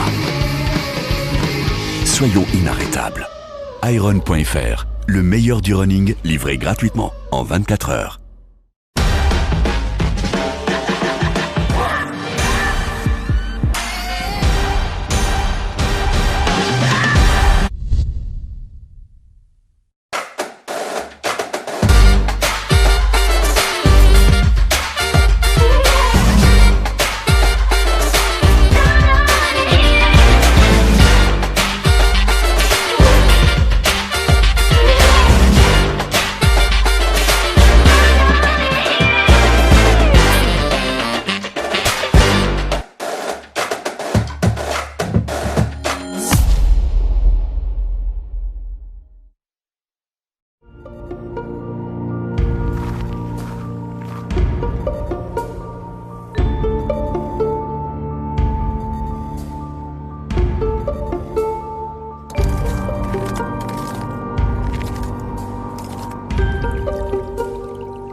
Nous avons tous une bonne raison de nous dépasser.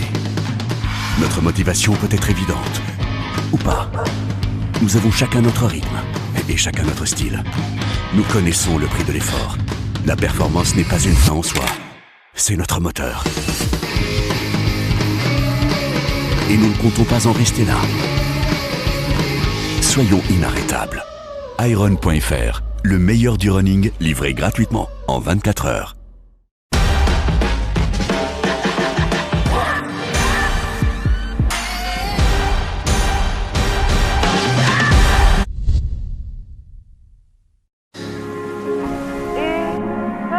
L'esprit d'aventure. Nouvelle gamme Phoenix 6. Par Garmin. Feeling we're right where we should be. Where nothing else can reach you. Being part of our own little world. Letting yourself go. And this is our first second. What's yours?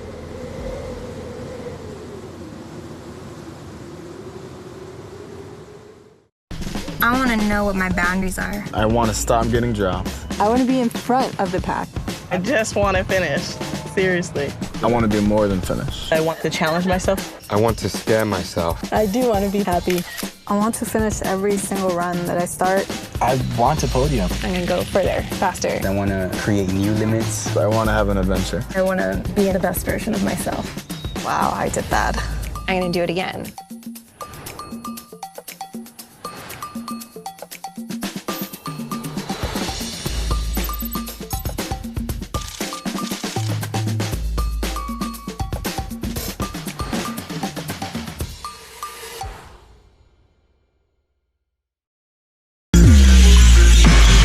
If you can shift your goals away from not worrying about PRs or what the watch says, the mountains are a playground.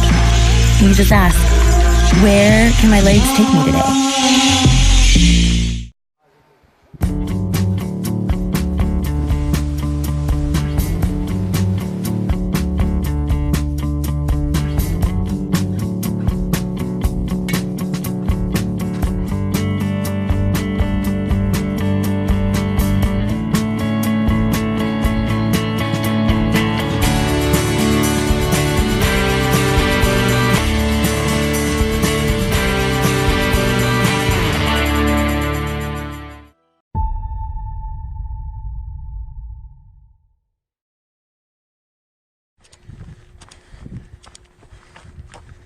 Hi there. We are back on air. I'm Randy Gaylord, and I'm here with Keith Byrne from the United Kingdom. This is the OCC race of the Ultra Trail de Mont-Blanc, presented by Columbia. We are here with a guest in the studio. So, you can meet our guest. So Scott Hawker is in the studio now. You see him in the bottom left-hand corner of your screen, and coincidentally, Scotty from New Zealand. We're looking at the first female, Ruth Croft, on the climb out of Argentière up to La Flagère, so the last climb of the OCC. So she's looking pretty good, Ace. Yeah, she's moving pretty well. I'm glad I'm not racing, trying to hang on the back of her. She's moving really well up there. She's Ruth's definitely in the top 20 scratch right now, and we're expecting her into Chamonix after 2 p.m. today. So yeah, she's got about a 9-minute lead right now on the second runner, Azada from Spain. Awesome. So so Ruth's kind of making a name for herself. She won this last year. Yeah, she did. So, yeah. Yep. And you can just watching her run now, you can see why her cadence and just her rhythm is just perfect. You kind of look at how she's running, and then you actually see what she's running on and how technical it is, and you can see why she's top 20 and first female. The camera, you can see the terrain. The camera angle probably doesn't even do it justice because this is running uphill, guys. This is not a flat section, of course. Yeah. But she's powering on now, and then it does open up above the trees, and then you've got that last segment up to the ski area. Up to Flagère, yeah. And then we're going to have there's a camera crew. There's a little kind of like little cafe hidden in the forest, La Floria. Yeah, so beautiful up there. Yeah. We've got a camera crew there, so that'll be the last time we see the leaders. So Steen from Norway is on his way up there already. So and then Ruth just kind of on her way up now. So So Scotty's running UTMB. So So Ruth's definitely going to be on the podium, and Scott, this is Scotty's fourth, let's say, UTMB this year. So, and I guess your best position, Scott, is 11th. Yeah, I was 11th in 2017. So it's yeah. It's always. I mean, the position is funny because people ask me kind of what one of my better results is as an athlete, and 11th at UTMB strangely was one of them. But you kind of look at the 10 guys that are in front of me, and it's kind of the who's who of ultra running. Yeah. So well, the field's pretty. It's the field is still deep again this year. It's insane. Yeah, so, I think every year they're saying it's the most competitive field, and it does. It feels like it just gets more and more faster, and you just have to keep performing at a higher and higher level just to sneak into that top 10 or top 5. So if you there's a few people hanging out in hotels right now, just kind of chilling out before UTMB, and maybe it's not their first UTMB either. So, are you going to do anything specifically different this year based on what you've done in previous seasons, or is it a copy and paste approach for you? I probably wouldn't recommend it to people, but I'm probably going to go on a bit more aggressively this year. Wow. Okay. Which I guess kind of seems pretty crazy thinking about UTMB, but I've got aspirations for what I want to achieve this year, and I kind of know that I have to change up the game plan from relatively early on if I want to achieve that. So, but other than that, I guess the game plan's still similar in a sense. Like you have to arrive in Courmayeur feeling like your race is beginning, which is kind of crazy to think like 78k in. All right, guys, I'm starting my race, but I mean the back half of this race is just so stacked with vert, and you spend a bit more time up at altitude as well. So it's definitely another factor to take in. So yeah. So I guess you're not going to be short of a few other runners that maybe are going to go out aggressively. So I think that start line. I think I'll be mildly aggressive. Oh, okay. I won't be leading us out of Chamonix. You can be assured of that. But I definitely want to be up in the mix. Earlier on. So that's the exciting thing. We'll the first time we really see you is when you drop into Saint-Gervais and then Lake Contamine before you go into the darkness of the night until we see you in Courmayeur again. Yeah. So, we're going to be interested to see you on that first climb now out of Les Houches, below the ski lift, to kind of see where you're positioning yourself and who's around you. Because I guess that kind of draws you on or whatever as well, I guess. Yeah, and that's the thing now. Like, it's one thing to be feeling fit and strong for a race, but mentally and how you make decisions during the race, how you problem solve, is just such a big part of these long races now. It's not just a case of the fittest and fastest men and women who wins the race sometimes. Sure. It's who manages himself the best, who looks after their nutrition, everything like that. So it's, you have to cover all your bases for sure. Yeah, there's not much room for mistakes anymore in these races, is there? No, there's not. I mean, it can literally be, if you push one downhill slightly too hard, that can kind of be the beginning of the end almost. And the same deal, like if you forget to take on some nutrition, some people around you are feeling really good, they make a surge, you don't have the energy to go. It's kind of like you get dropped off the back of the train, and whether you get back on or not, Hey, Scott, look at that. Sorry, Randy, there's 3 Kiwi flags there in the top 7 of the OCC. Yeah, how good is that? Look at that beautiful flag. That is, and I think it sort of just shows, even for a country, I think with 3.5 million people, there's some phenomenal athletes coming out of New Zealand now, which is just awesome. Do you know any of these athletes? I know Ruth really well, and Nancy, I've heard her name before. Unfortunately, I don't spend as much time now in New Zealand as obviously what I used to be coming from there, but I've definitely seen Nancy's name, and she's been travelling out to Europe a bit more in the last couple of years racing, and it's awesome, like you're sort of just seeing another New Zealand kind of flag popping around, and it's been awesome with a few athletes kind of travelling a bit more. And New Zealand's a long way from Europe, obviously, so it's really cool that some top athletes are getting to experience the competition and the races over here. Sure. So here we are now, and you can see, so we lower down the climb, we saw Lau Tao making an aggressive pass of Andreu, and we were wondering whether that was that necessary amount of energy expending on what is a brutal climb. It seems never-ending. He's got clear viz behind, he keeps looking back, so I'm wondering if either he's dropped Andreu or it's the other way around. Yeah, it'll be interesting to see. It's I've actually trained on this specific climb, and it's steep enough, and it's also really exposed. And today's pretty warm in Chamonix, so they'll definitely be feeling the heat out there. That's for sure. I expected Andreu to be closer to him than that, but it could be the flip side of that, Randy, and Andreu could already be further up. Because I have to say, when I saw the pass, Andreu looked the fresher, and okay. Now, I think Andreu's further up the road. So Steen has probably already made the top of the climb. And also Lautaro went for a single pole kind of strategy. It's the first time we've seen that here. That's really interesting. Could be maybe you know something that we don't, but well, yeah. Super young guy, 21 years old, and even Scotty's already commented that now with all of these young runners coming into this, even he's kind of feeling on the wrong side of young. Yeah.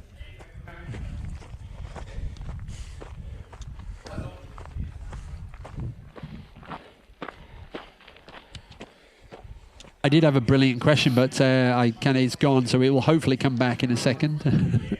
Well, you can be the judge of whether it's a good question or not, but yeah. There you go. So, the way things are going, I wouldn't be... Yeah, so there's a few runners ahead of Ruth but on this climb, but probably no more than about 10 or 12. Yeah, well. And look at her, so strong. Yeah, she's phenomenal on this kind of terrain, that's for sure. And I think this distance, to be honest, from chatting with Ruth as well, she definitely prefers. And I mean, it's a shorter ultra, but it is a slightly longer distance. I mean, mind you, in saying that, it seems she could turn up at a 1K sprint, and she's probably going to do all right. You know, she's yeah, you've just got the ace genes.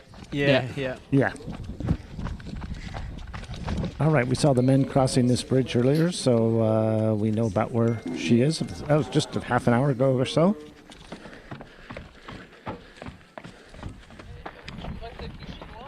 So not so far from the top now. Just looking at this, so he'll have visual of the La Flégère aid station where they're building the new ski lift. So. Et je vais voir. Oui, c'est clair que la troisième place, il va se battre pour, je pense. Allez, à toutes. So now it's just a case of dig deep. We saw this yesterday with Katrin Götz. He was kind of suffering, but it's just when you're in that place, you just got to keep putting one foot, as hellish as it is. You just got to keep putting one foot in front of the other, and maybe he'll feel a bit better on the descent. And what a massive, great view of the Druze there before, as on his left, if he looks around. There's a huge entourage now of Chinese runners coming through as well, Scotty. So I don't know do you race much down in the Asia Pacific area, or you tend to be more European focused? I have been racing in China a bit more recently. I'm actually running in Kaila's shoes now, which is a Chinese brand. So I've been down there. I've been to Hong Kong a few times, and I think kind of the development in Hong Kong is just spreading to mainland China now. And I mean, China obviously with the population base, it's just going to get bigger and bigger. So. So there's our view of the, we just saw the top of the lift, which is the turn point. That is the high point of this climb. And then the runners will have the chance to drop down. So this is the direct route to La Flégère. Yeah, it's a super fun descent as well from La Flégère down to Chamonix. It's just, whether you're in training or racing, it's just... even when your legs are screaming at you, it's just such a fun switchback technical descent. It's one that you enjoy. Yeah, no, this is legs on fire. Have you been training with any other runners who are in the UTMB? Yeah. So I've been, I train quite a lot with Pau Capel. And the last couple of months I've been based in a place called Tignes in France, training up at altitude. So Pau came up there, and also my buddy Hayden Hawks from the US. Yes. Hayden came out for a few weeks as well. So we've been training together. I think that's the amazing thing with the ultra trail kind of family, is you can kind of train with your friends and taking photos and enjoying, and then you get to race day and you just want to destroy each other, which is it's just a really weird kind of thing. But we all feel the same. You kind of, for UTMB, like I want Hayden to do really well, I want Pau to do really well, but on the same time, like I want to beat them. So it's a pretty cool sort of dynamic as well. And sometimes in training you feel like you're kind of testing each other and just sort of seeing where everyone stands. But it's just such an awesome community that it's great. You can train with some of your friends and then race against them as well. So many people have said that about the ultra running. It's different than other competitive sports, that there's this camaraderie about it. And also the fact that in these events, the front runners and the best athletes, the elite athletes, start on the same line as those of us who just want to make it through the course. I mean, there are going to be a lot of people out there who all they want to do, and as a lifelong adventure, is to successfully finish the course. UTMB, exactly. Within the time limit. So they wouldn't think of doing it 4 times. They couldn't make that kind of family commitment. But if they can get around it this weekend, then that's what they want to do, and we'll be watching those folks too. Yeah, exactly. I mean, I think that's the same thing. Everyone's on the same start line, and I think even for the elites, it's one of our focuses to make sure you get back to Chamonix and do the whole route, because it is, whether you're going for a time or a position, it's still 170k with 10,000 meters of vert, and it's definitely not easy. So you've got to.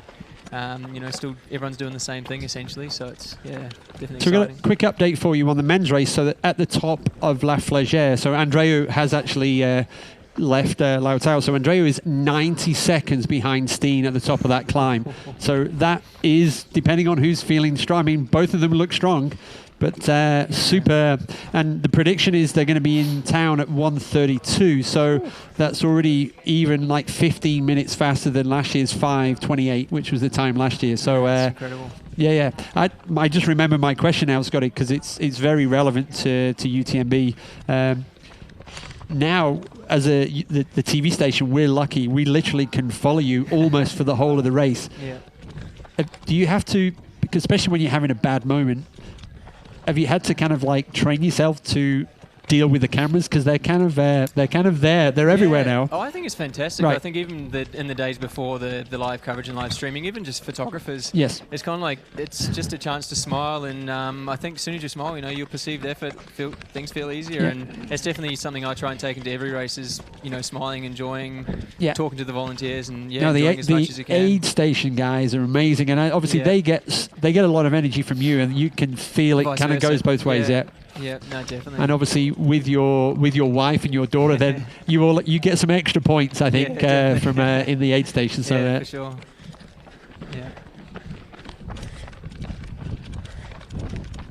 Yeah. So we're coming up to just under 5 hours. So those guys are on their way down now to the finishing area. We're going to have a camera crew in La Floria. So that's about, I guess, normal people, it's probably 30 minutes. It's going to be much quicker than that from La Floria down to the finish. And the magical algorithm is kind of suggesting 1:32, 1:33 for Andreu. So, but that's going to be interesting, because he would have been given a time check probably from somebody at the top. So he's that's going to be interesting. He'll be running scared, that's for sure. It's And just kind of looking in terms of in the women's race. So, Ruth had a 12-minute lead at the bottom of that climb, and she definitely is unrelenting. She should be at the top of this climb in the next 15 minutes or so. And, so then you can see Nancy Jiang. She is 6 minutes down on 5th place, and Caitlin is 4 minutes behind Nancy. Yeah. So, Scotty, I think, go on, Randy. Yeah. Go on. No, come on. We have another guest to join us in the studio for the run-in. Is it our geeky kind of like stalker? Corinne's back in the studio. Corinne Malcolm. So Corinne Malcolm's running UTMB, and Corinne, her specialist subject, she's talking about trail running. So she loves coming in the studio. So, but I think also, so Scotty, what else have you got to do now between now and the start line? Anything? Sleep, eat, rest. Yep. It's going to be pretty quiet for the next sort of 36 hours, I suppose, before the race. Just getting, resting up and, try not to think about things too much. Brilliant. Well, good luck. I guess hopefully you can crack the top 10 this time, but UTMB, there's no givens. So we'll look out for you and also your family in the aid stations, and maybe we see you on Sunday. Yeah, it'd be good to see you out there. Okay. Cheers, man. Okay, Sky, thanks for coming in. No worries. Thanks so much. We'll be able to see you. All right. Take care. Okay. Scott Hawker from Team Vibram. And we'll let him get back to his rest and eating and preparing for the big dance, as he calls it, that starts on tomorrow at 6 p.m. local time here in Chamonix. In the meantime, we'll be following the women climbing up in the OCC with just about 5 hours under their belt, trying to make their way up to the La Flégère. The men the top 3 men have crossed over La Flégère, and they are headed down to Chamonix. We will be following both of these groups, and we're going to be inviting in another speaker, Corinne Malcolm, to join us. Take a short break here. Oh, wait a minute. Corinne has just entered the building. Allez, Paul. Super, mon grand. Chinois pas loin. So in the meantime, we'll just watch this runner, which is number 38. Et je poursuis avec lui. Super, mon grand.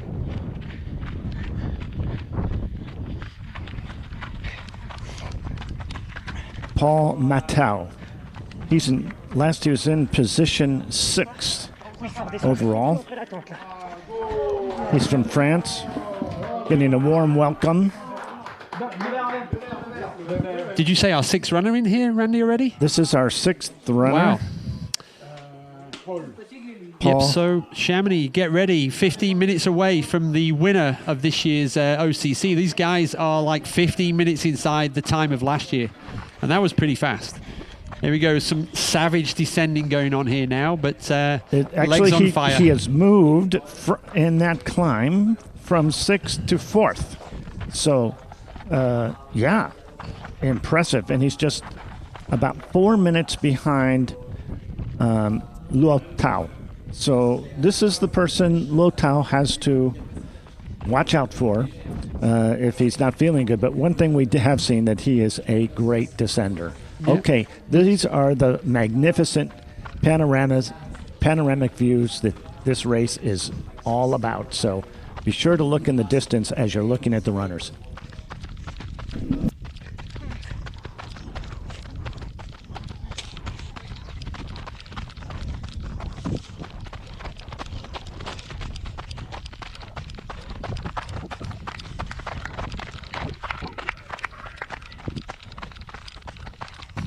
So this is our 4th placed runner coming down here, like very, very relaxed, nice long stride. So legs obviously feeling incredibly strong.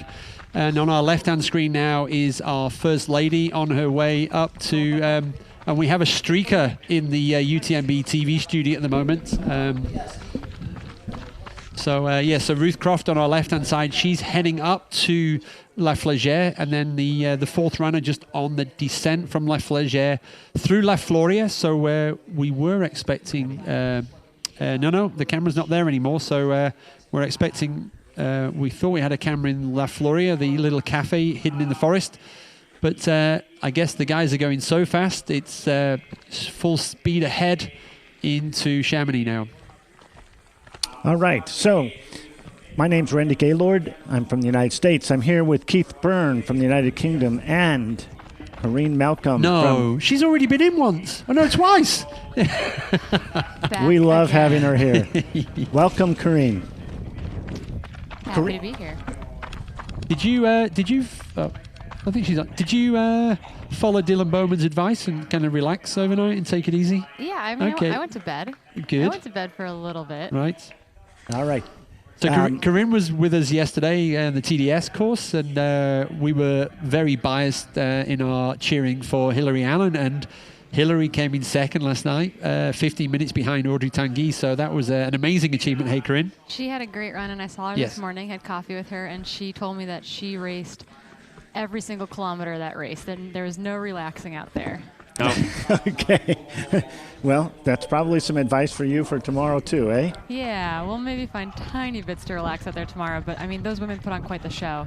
Those top 3 women pushed and pushed and pushed early on. And they could see each other. They passed each other. They exchanged positions more than once throughout the race. So that makes it really hard. Yeah, it truly does. There's no time to kind of ease back or catch your breath out there. And I mean, they put on a show. It was really cool to be on the outside looking in a little bit yesterday. Good. So nice segue through to today's race. We're looking at the front, the first female runner. So Ruth, winner of this race last year. She's almost about to get out of the trees, and she'll have a visual of the top of the climb. She's doing pretty well, hey, Corinne? Yeah, she is flying, and I don't think anyone is maybe too surprised by that. No, Ruth has dominated this race in the past. She won this handedly last year in a blistering fast time, and she will soar on that downhill into town. Well, one position change that we noticed in Valeresine was that Sheila pulled out. Yep. I got word from the Adidas team that Sheila had to withdraw, and I'm not sure exactly what's happening there, if it was the stomach or the legs, but she's a pretty smart runner, and if there's something going on, she races enough, and she's got the skyrunning finals coming up that she knows when to pull the plug. So it's a bummer to not see her chasing Ruth down, or at least trying to, but she'll have made the right decision for her today. So she was out there. We saw her pushing hard, running smooth. I really thought she was holding her own quite well. So yeah, she's had an amazing skyrunning season. I don't know. I feel like she hasn't lost too many races this year, honestly. I think she's the top-ranked skyrunner right now, going into kind of the finals of the season here in just a few short weeks. All right. Well, so we're kind of jumping now between Ruth in the lead here, but also to the fourth place runner, Paul Matou from France. He's 3 minutes down on Tao Lau at the top, and he is 7 minutes down on the leaders. He's moving pretty well. He's super strong, but it's probably a big ask to get second and first. But I think depending on how Lu Tao is feeling, because he looks a bit destroyed on the climb up there to La Flégère, but let's see if he can hang on for third place. Yeah, what was interesting too, we just saw kind of our top 5 women's last time check come up, and Emily Schmitz has moved up into 5th place, and she'll definitely be a U.S. kind of unknown for a lot of people. She was grew up in the Bay Area, was a collegiate runner at Stanford, came and actually interned at Run the Alps over here last summer, and jumped into Sears and all, and actually had I think surprised a lot of people, had a really good day, was one of the top Americans in the race. To see her here in OCC putting together potentially a top 5 performance will be a huge day for her.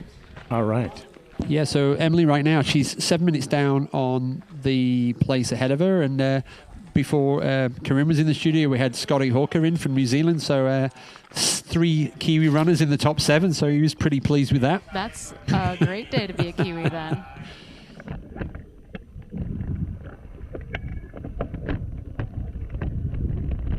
So this looks like a bicycle descending or a very, very smooth runner, but I'm going to go with the bike. Likely a bicycle. It could be someone with a gimbal, but the way they're catching up to this runner, I would say it's probably definitely on a bike. Yeah. And this section now is kind of all the kind of tricky route section is kind of behind them. It's now a bit more gravel. The blue pack with the red shirt, that's the outfit of the race leader. No. That's right. Stian, you're right. Yeah, lower down this way. Makes Stian. sense. Yes. So that's why the trail is better down here and perhaps bicycle friendly. So yeah, and Stian, I don't know if you guys have talked too much about his accolades today, but he is quite the accomplished VK runner. Yes. And shorter distance sky runner. And it's cool to see him out front leading this race. In my mind, he was the man to beat today. Yes, so I think that was kind of our feeling as well, Corinne. Yep. So it's makes me happy to see him having a really good run here. Yeah, no, and so for everyone who's maybe watching, who's resting before they do the CCC or the UTMB, this is kind of where you're going to be. Yeah, this is the terrain. This is the lower part of the and if finish. you get to this point, you're going to finish, and that's everybody's dream. This is what Scotty was talking about as the cruisy way down to Chamonix. So and Corinne, this will be you on let's guess Saturday afternoon. I'm hoping Saturday early evening, sometime before bedtime. But the interesting part about this descent, it starts off pretty steep, obviously a little bit more technical up high, and it gets easier and easier on your way into town. However, it's kind of a hard packed surface with some loose stuff on top, so you do kind of have to find your way onto the best terrain, and you see him doing that, kind of moving onto different sides of the trail because he's looking for the areas where there's not quite as much of that. There's little rocks, or there's I call them baby heads because they're about the size of a baby head, and you don't want to be stepping on those or getting, having those slip under your feet. Kind of like marbles. Yeah, marbles on like concrete. Yes. And on the steeper terrain, and actually this is a really funny part of this course. He's so close to town now. It is a flat, but it's slightly uphill, and you're like, I thought it was a downhill into the city. Yeah. But look, I mean, that is almost a sprint in terms of perfect form. Yeah, he's obviously feeling incredibly strong. He is a minute or two from hitting the pavement, honestly. This is right at the bottom. He's going to come out onto the road here in just a few moments. And he knows that. and he's pushing to get into yeah. get And into the city center. he had a quick look back because obviously with the bike behind him, he's kind of like he can't really see. Is there a runner behind me? Because he's aware that Andrea is just 90 seconds behind him at the top. Yeah, and I don't know, sometimes it's nice when you know your competition and you know if you're the stronger descender of the bunch or if you're the stronger on the flat, and that is, I don't know, how they know, how well they know each other, and so that's going through his head right now. Yeah. So yeah, we saw an average speed there of like 14 kilometers an hour. Just under 10 miles, Randy, for you. Here we go, a couple of cheeky switchbacks.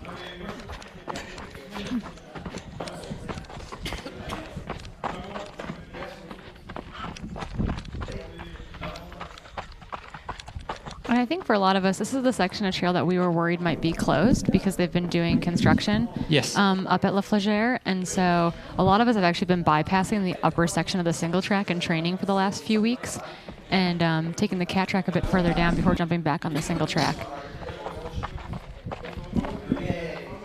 You've just come from outside. Is it it pretty hot outside it's now? It's warm out there, and this is the exact same weather they got last year, where OCC got the hottest weather of the week. And so Ruth's going to be back in that exact same environment that she experienced exactly at this time last year. But she'll now have a visual of the top. Yep, so at this point she's up above the trees and she's going to be having a good look at the La Flagère station where she knows she gets to start descending from.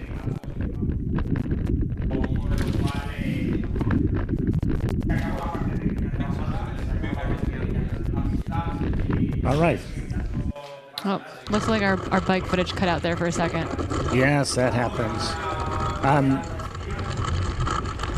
There's the front runner. Yep, and this is where you just go past that like water treatment plant, I believe it is.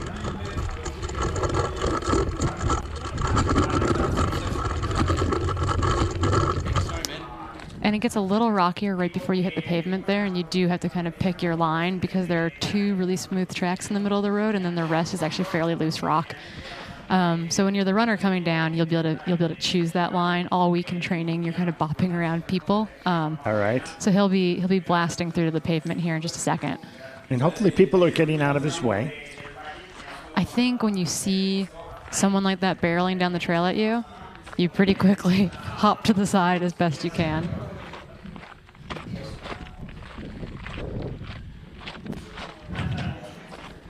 Okay, Ruth.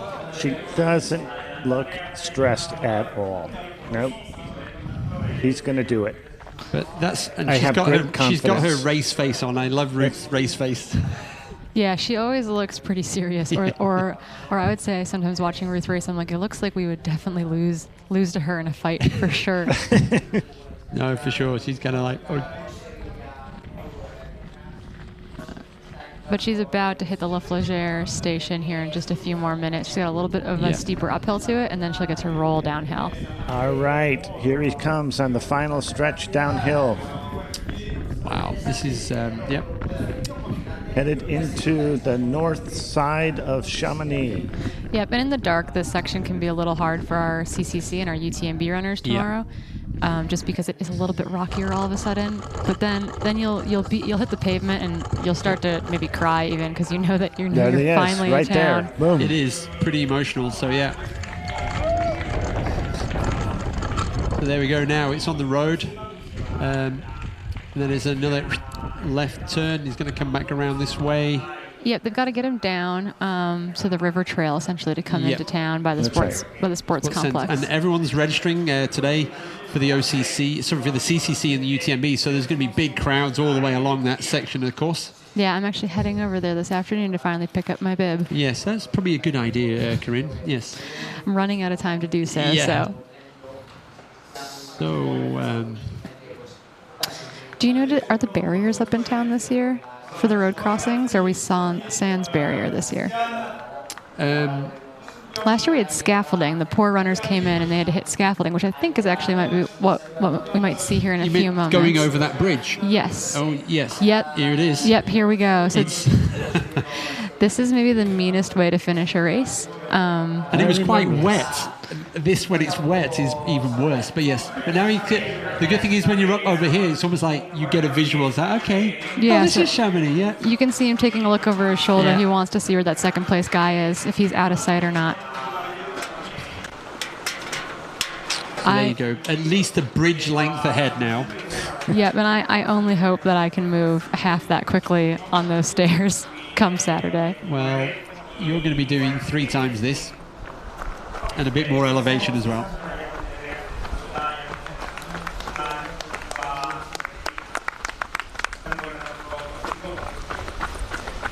Big smile. Yeah, that's... yeah.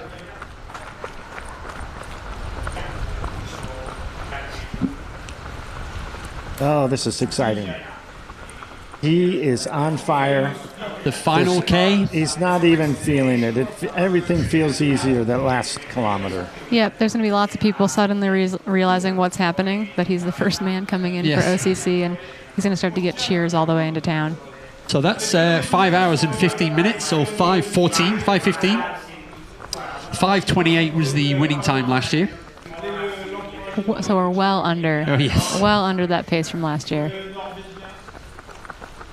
That was Gia's time from last year. From China. So yeah, now getting closer to the sports centre. That's where they throw the rafters into the river, the Arve, here in Chamonix.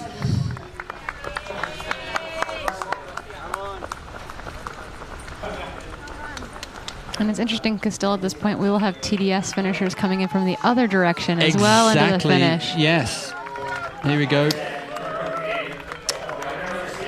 Down past the sports centre where all the runners are getting their kits checked, and Corinne's going later to get her bib. Yeah, finally. Yes. Finally. But he is almost to Hotel Alpine in the center of town. Yep. And at that point you're home free. Yes. Quick check over the shoulder there. Yep. And the bib number kind of pretty much, it was the the index suggested that Steen was the favourite, and he's delivered on that. Yeah, he's put together an excellent race today. Yep. Yeah, big smile. Going past the Expo now. And he didn't get drawn into that crazy pace that was at the start. He kind of ran his own race. Kind of made the move down into Valocine, and then we saw the pass happen on that running, that false flat from Valocine up to Col de Monte. And I think our camera person is now yep, he's getting dropped. It's a runner, and couldn't quite hold pace. So now we normally revert to cameras on roller skates. So there's all kinds of transport used to give you the best coverage. And here we are at the finish line. Yep, lots of TDS finishers making their way in. This, I think, is just the entertainment, potentially. So it is now, so it's for 9.5 hours, it's 33.5 hours since the TDS runners started. So those guys you see coming across the finish line now yesterday. Right. There we go, we crank up the atmosphere at the finish area. Yes, you better get ready because he's about to enter that finish line. Long time online, the position 12 has been organizing the race. Those of you know in Chamonix, this is that chalet is right in front of the post office, the original start and finish location for UTMB back in 2003. Here he comes now. We see him. He was among the favorites, obviously. Be ready for Sienna under Mont-Blanc from Norway. Hello. The OCC finisher, beautiful.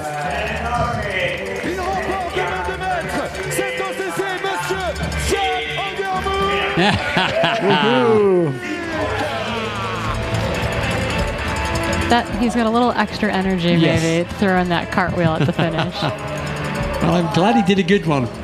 Great, fantastic finish. He honored his position as the favorite today. Sienna Angermonta Vika. Under 5 hours and 20 minutes. 5:19:24. So yeah, 9 minutes faster than last year.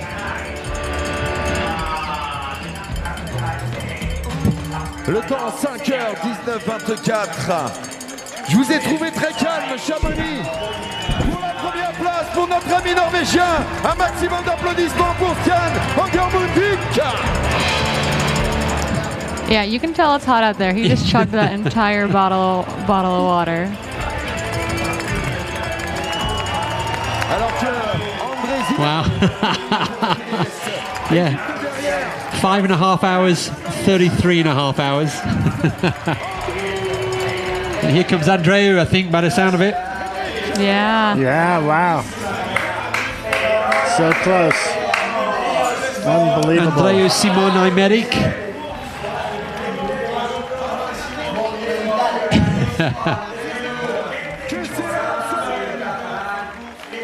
Il trionfo di Stian Angermund Norvegia, secondo l'ispanico Andrea Simon-Aymeric. Thomas Collin pour la TDS en termine. Oh my goodness, what a finish. So the official gap between it was 72 seconds. I sure hope those are tears of joy. Yes. Well, as we discovered with Hillary, there is so many stories behind the runners getting to the start of races and then getting through the races that maybe we'll find out later.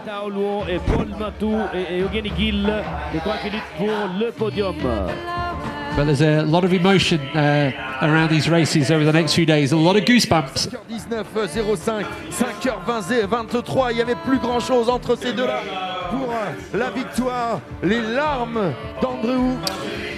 So, to complete the top three, I wonder if Lutau is going to be able to hang on there at such an aggressive start he had. So, finally lost first place around Vallorcine.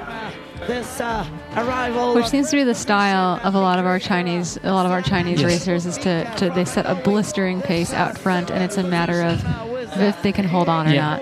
Well, Lutau is 21 years old, so probably learned a lot in the last 5.5 hours. Yeah, I'd imagine so. When I was waiting, eating a sandwich earlier today, I was watching the video footage of him hiking, and I knew he was hurting pretty badly. I mean, we could see that as well. Interesting style. He went for the single pole. And I think part of that, having had conversations with folks this week, is that oftentimes our Chinese runners are just a little bit less experienced being thrown into this, and so some of it's a little bit of a learning curve, and they're going to catch up super quickly, Yes. and we're going to see a lot of top performances Yeah. coming out of our Chinese runners in just a matter of years. Yes. and ladies and gentlemen, we're going to receive very quickly. The third one is coming from China. Oh, so Lotau, he's managed to hang on to third place. Well done. Luo Tao, we're going to complete this international podium. Yep, Norway, Spain and China. Ça, c'est pour la TDS. Bienvenue. Et vous voyez Stian qui félicite le public, qui a félicité les finishers de la TDS et ne devrait plus tarder maintenant. Another great top three group. While as Yeah. you can see, we keep on cheering. So Ruth is over the top of the climb at La Flagère. We are expecting her into the finish line in 20 minutes. In a couple of Right, let's do a little scratch and see how she sits overall. She was 18th last year overall. también, mientras esperamos el tercero de la OCC. Ambiente, emoción. Bravo à Cédric Anquet. Mientras tenemos a Andreu Simon-Aymeric saludando. Stian et Andreu qui retrouve ses esprits. So Ruth is currently 17th in the scratch. C'est le James Bond de l'Espagne. We'll see if she can pick off a few more guys in that downhill on the way into town. Yeah.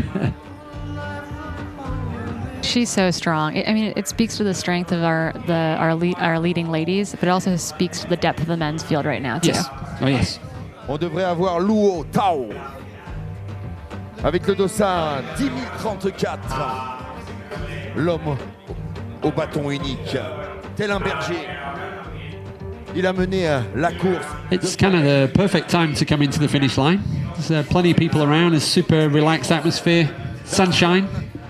Yeah, it turns out when you finish at 2 a.m., there are not quite as many people out. No, I know. It's and Audrey looked.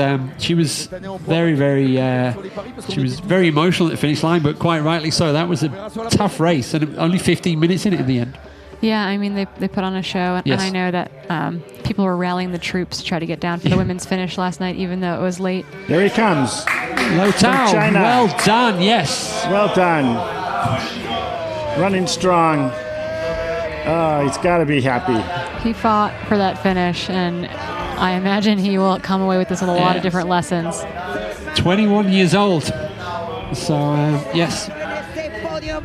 Oh, you know he worked hard for the end of that. He did. I don't think he would have done a cartwheel at the finish line. No, he is hurting. Yeah. He left it all on the trail. Very impressive run. So I think Paul Matou is not that far behind him, and he probably was aware of that.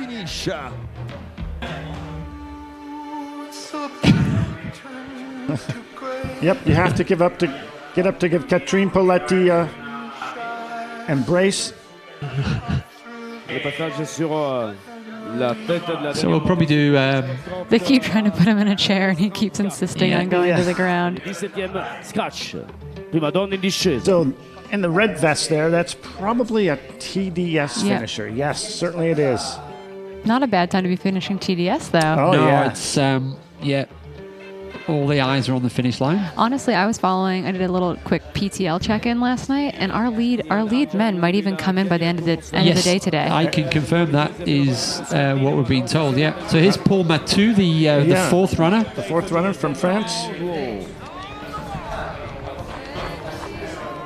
Which I imagine for PTL has to be like a blistering fast time. Yeah. No, I don't ever remember them coming in on this day. On Thursday, yeah. There was a Friday finish. So there has been a late Friday finish. Yeah. The good news, Randy, on the TDS withdrawal list is kind of like now mellowed out in terms of 668 runners of the 1,600 that left will not make it to the finish line. But that does mean that... curious to see how many runners we've had in so far from TDS. I'm going to have a quick look for you. Yeah, they've grown that race quite a lot over the last few years. Yes. From being one of the smaller races of the weekend with only about 800 starters to more than doubling that over the last couple of years, which is a lot of racers out there. Yeah. And there are about twice as many people who want to get into it. So 351 runners have completed the TDS. The guy you just saw on the screen was probably running number 351. So that's roughly the top 20% if you're finishing right now. It's a long, hard race. And about 20% have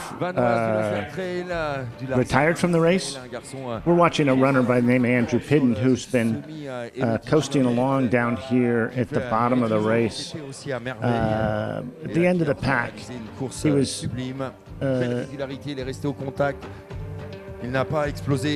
So he's gone through the checkpoint at Haute-Toulouse, is that right, Randy? Actually, this needs to be refreshed. Okay. He's well beyond there. Yeah, because the cutoff for Haute-Toulouse was this morning at 8. The next big cutoff for the runners in the TDS is 1:45, pretty soon. No, he's been to Col Joly. Good, so he's through that cutoff. So he's made it up the big climb, and he's headed Lake Contamine. To Lake Contamine, and his rank has been virtually unchanged. I'm sure he's just bringing along the end of the race. And I'm sure he's not even thinking about his rank. 1,068 at Vault to 1,064, so he's not passing anybody. No, he's out there to complete this incredibly large task. Yes. Yes. The last runner will cross the line this evening at 10 p.m. Was that the final cutoff? Yeah, what is the hours? 42 hours. So he's going to be one of these runners. All right, he's got still a big climb, but he's going to finish. I have no doubt about it if he's made it this far. There's the team manager of Solomon, Greg, checking in with his athlete. Took his super sweaty pack from him. And it's hot enough out there that those guys don't need to get into a dry shirt right away like we were seeing the guys do last night. It is quite warm out there in the square right now. Yeah, we noticed they arrived wet, stayed wet. We're comfortable. Allez, nos trois premiers, on les laisse récupérer un peu de sucre là. Avant les interviews, on attend. This morning it was pretty special. I got to walk. I went for a run out the TDS finish, just a mile or so. Yep. And got to cheer on people coming in, and they're all so close, but still asking kind of how much further to go. A kilometer, just a kilometer. Just a kilometer. And they probably Into thought town. you were. Bet she's lying. Yeah. Well, you come off the trail and then you hit this like slight uphill on the pavement that can't gain more than 20 feet maybe. Yeah. But it feels like a huge hill at that point. Yep. Here comes a woman TDS finisher, number 6582. We're getting footage back from our OCC women. It looks like maybe our second runner approaching. There you go. So that's Azara. She's just approaching the top of the climb at La Flégère. So Azara and Sheila were Spanish teammates on the Trail World Championship team this past year, and they finished 3rd and 4th, respectively. Azara was 4th there at Trail Running World Champs, and they finished like just a couple seconds apart. There he is. That's Paul Matou, the guy we saw running very freely on the descent from La Flégère. And the woman we saw from TDS was Sandra Meja from Team Azokar in Costa Rica. First time we've talked about somebody from Costa Rica. That's correct, Randy. So we had Argentina yesterday. You tried to insert a runner from Venezuela, but you just completely made that one up. But that was so yeah, there we go. Costa Rica, Argentina. So Central and South America getting some coverage so far. Yeah, great to see our top 4 men in. Running a spectacular race. Times blazing fast, faster than last year. Les mains sur la tête et réaliser ce qu'il vient de réaliser. Wow, looking at Lau Tao, his facial expression is completely changed now to the one we've been used to for the last 5.5 hours. He's recovering. Yeah, he does look like a young guy now. He didn't look so young during the race, but here we go is our next finisher. This will be our 5th male. Yeah. He'll be happy to see his teammate who fought in for second, it looks like. So Eugenie Gill, he actually passed the wonderfully named Baptiste Chassan on the downhill. So Baptiste should be coming in any second now, as should be American finisher Cole Watson is due into the finish line any minute now. That's great. Awesome. Cole's having a great race. Yeah, so Cole is currently tracking at 7th unless he beats Baptiste. So 6th and 7th up for grabs. Whoa! It's a great camera angle. She's working hard up this climb. Wow, he's gasping for air. So they are up at La Flégère, so they're just under 2,000 meters up there. I love the finish line photos we're getting of Steen as he walks around congratulating everyone that's come across the line at this point, I think. And that's Baptiste. So Baptiste has just come in now. So we're just waiting now for, I guess Cole Watson should be our next finisher. Effectivement, on l'avait quand même pas forcément bien anticipé. Il nous a fait un départ. Nous, c'est vrai que vu sa morphologie et son attitude de course, on l'a comparé à Zach Miller rapidement à la Web TV. Et il a été extrêmement costaud. It looks like Azara is approaching the very top of our La Flégère climb. Des descentes techniques, mais. All right, we're getting a signal that as we're watching this runner reach La Flégère, we're going to take a short break. This is the OCC race. Also picking up pieces of the TDS, of the Ultra Trail.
l'esprit d'aventure. Nouvelle gamme Phoenix 6 par Garmin. L'esprit d'aventure. Nouvelle gamme Phoenix 6 par Garmin.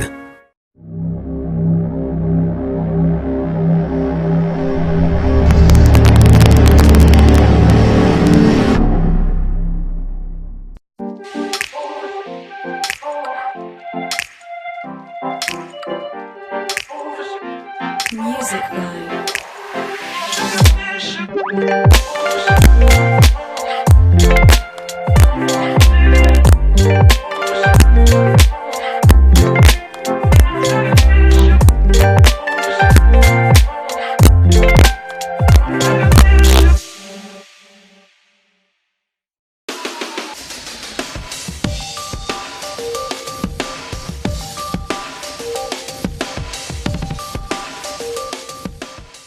I breathe.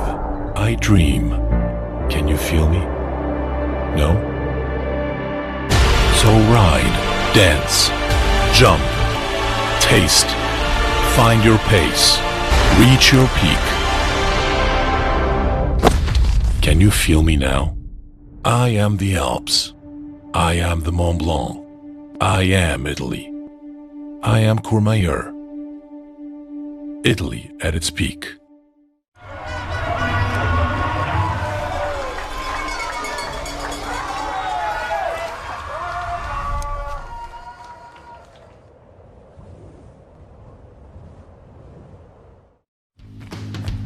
Nous avons tous une bonne raison de nous dépasser. Notre motivation peut être évidente, ou pas. Nous avons chacun notre rythme, et chacun notre style. Nous connaissons le prix de l'effort. La performance n'est pas une fin en soi, c'est notre moteur. Et nous ne comptons pas en rester là. Soyons inarrêtables. Iron.fr, le meilleur du running livré gratuitement en 24 heures.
Okay, welcome back to live coverage of the OCC. We are 5 hours and 38 minutes into the race. We are right on the course. We are following the race leader, Ruth Croft.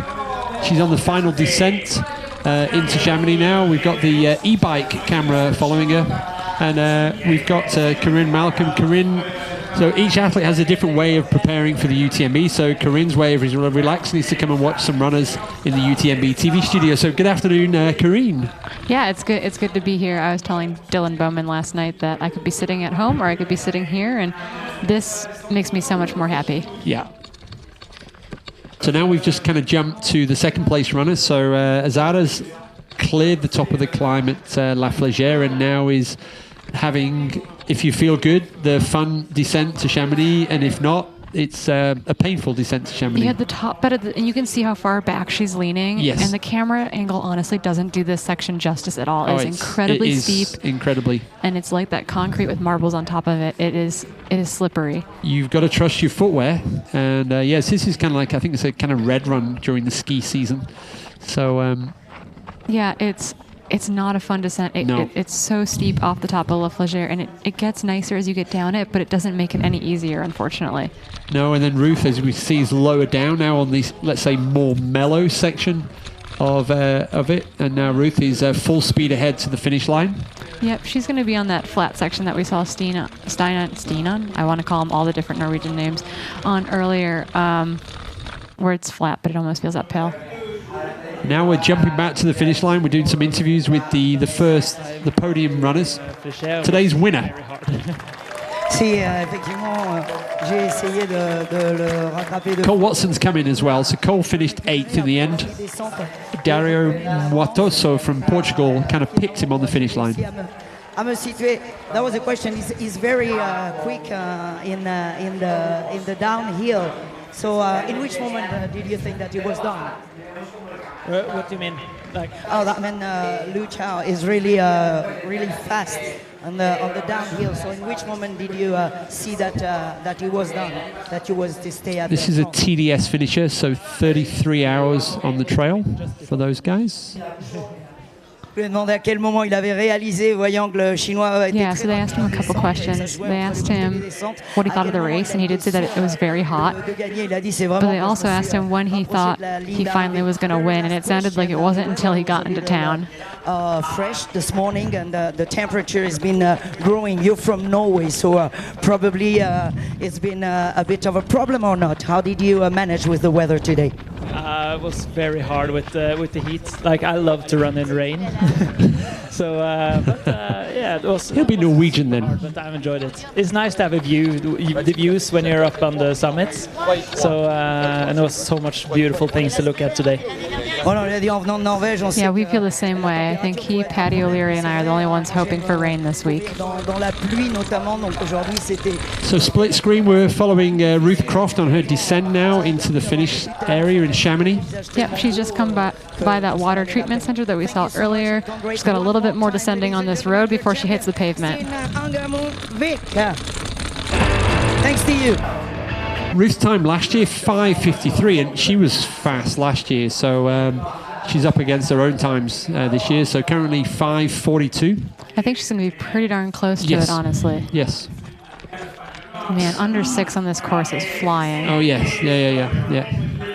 And so Ruth is in the top 20 scratch category. I think she's 16th or 17th right now. Just where she was last year, too. Yeah, that's just about where she was last year 18th also. scratch last year, so just slightly ahead of that. But she's still looking strong and moving really fast. Yeah, and we got a shot of Azara descending the cat track there just a moment ago, and she'll be diving into that single track here in just a little bit. So the third runner, just to complete that kind of top 3 at the moment, is on the climb up to La Flégère is Yuri Yoshizumi from Japan. She's about 5 minutes ahead of the Spanish runner Anna Comet, and then she is 12 minutes ahead from Emily Schmitz from the United States in 5th position right now. Yeah, So, our women's field's definitely a little bit more spread out than the very top end of our men's field right now. Yeah.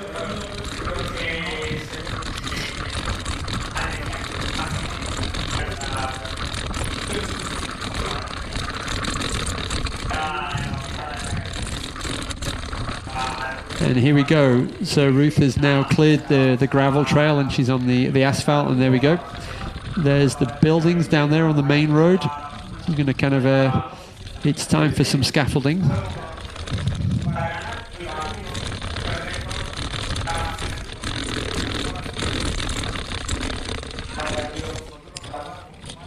She's really put on another perfect performance, Yes. I feel like, here. It's copy and paste. We're back up the hill now, following our second place female as she dives onto that single track a little bit.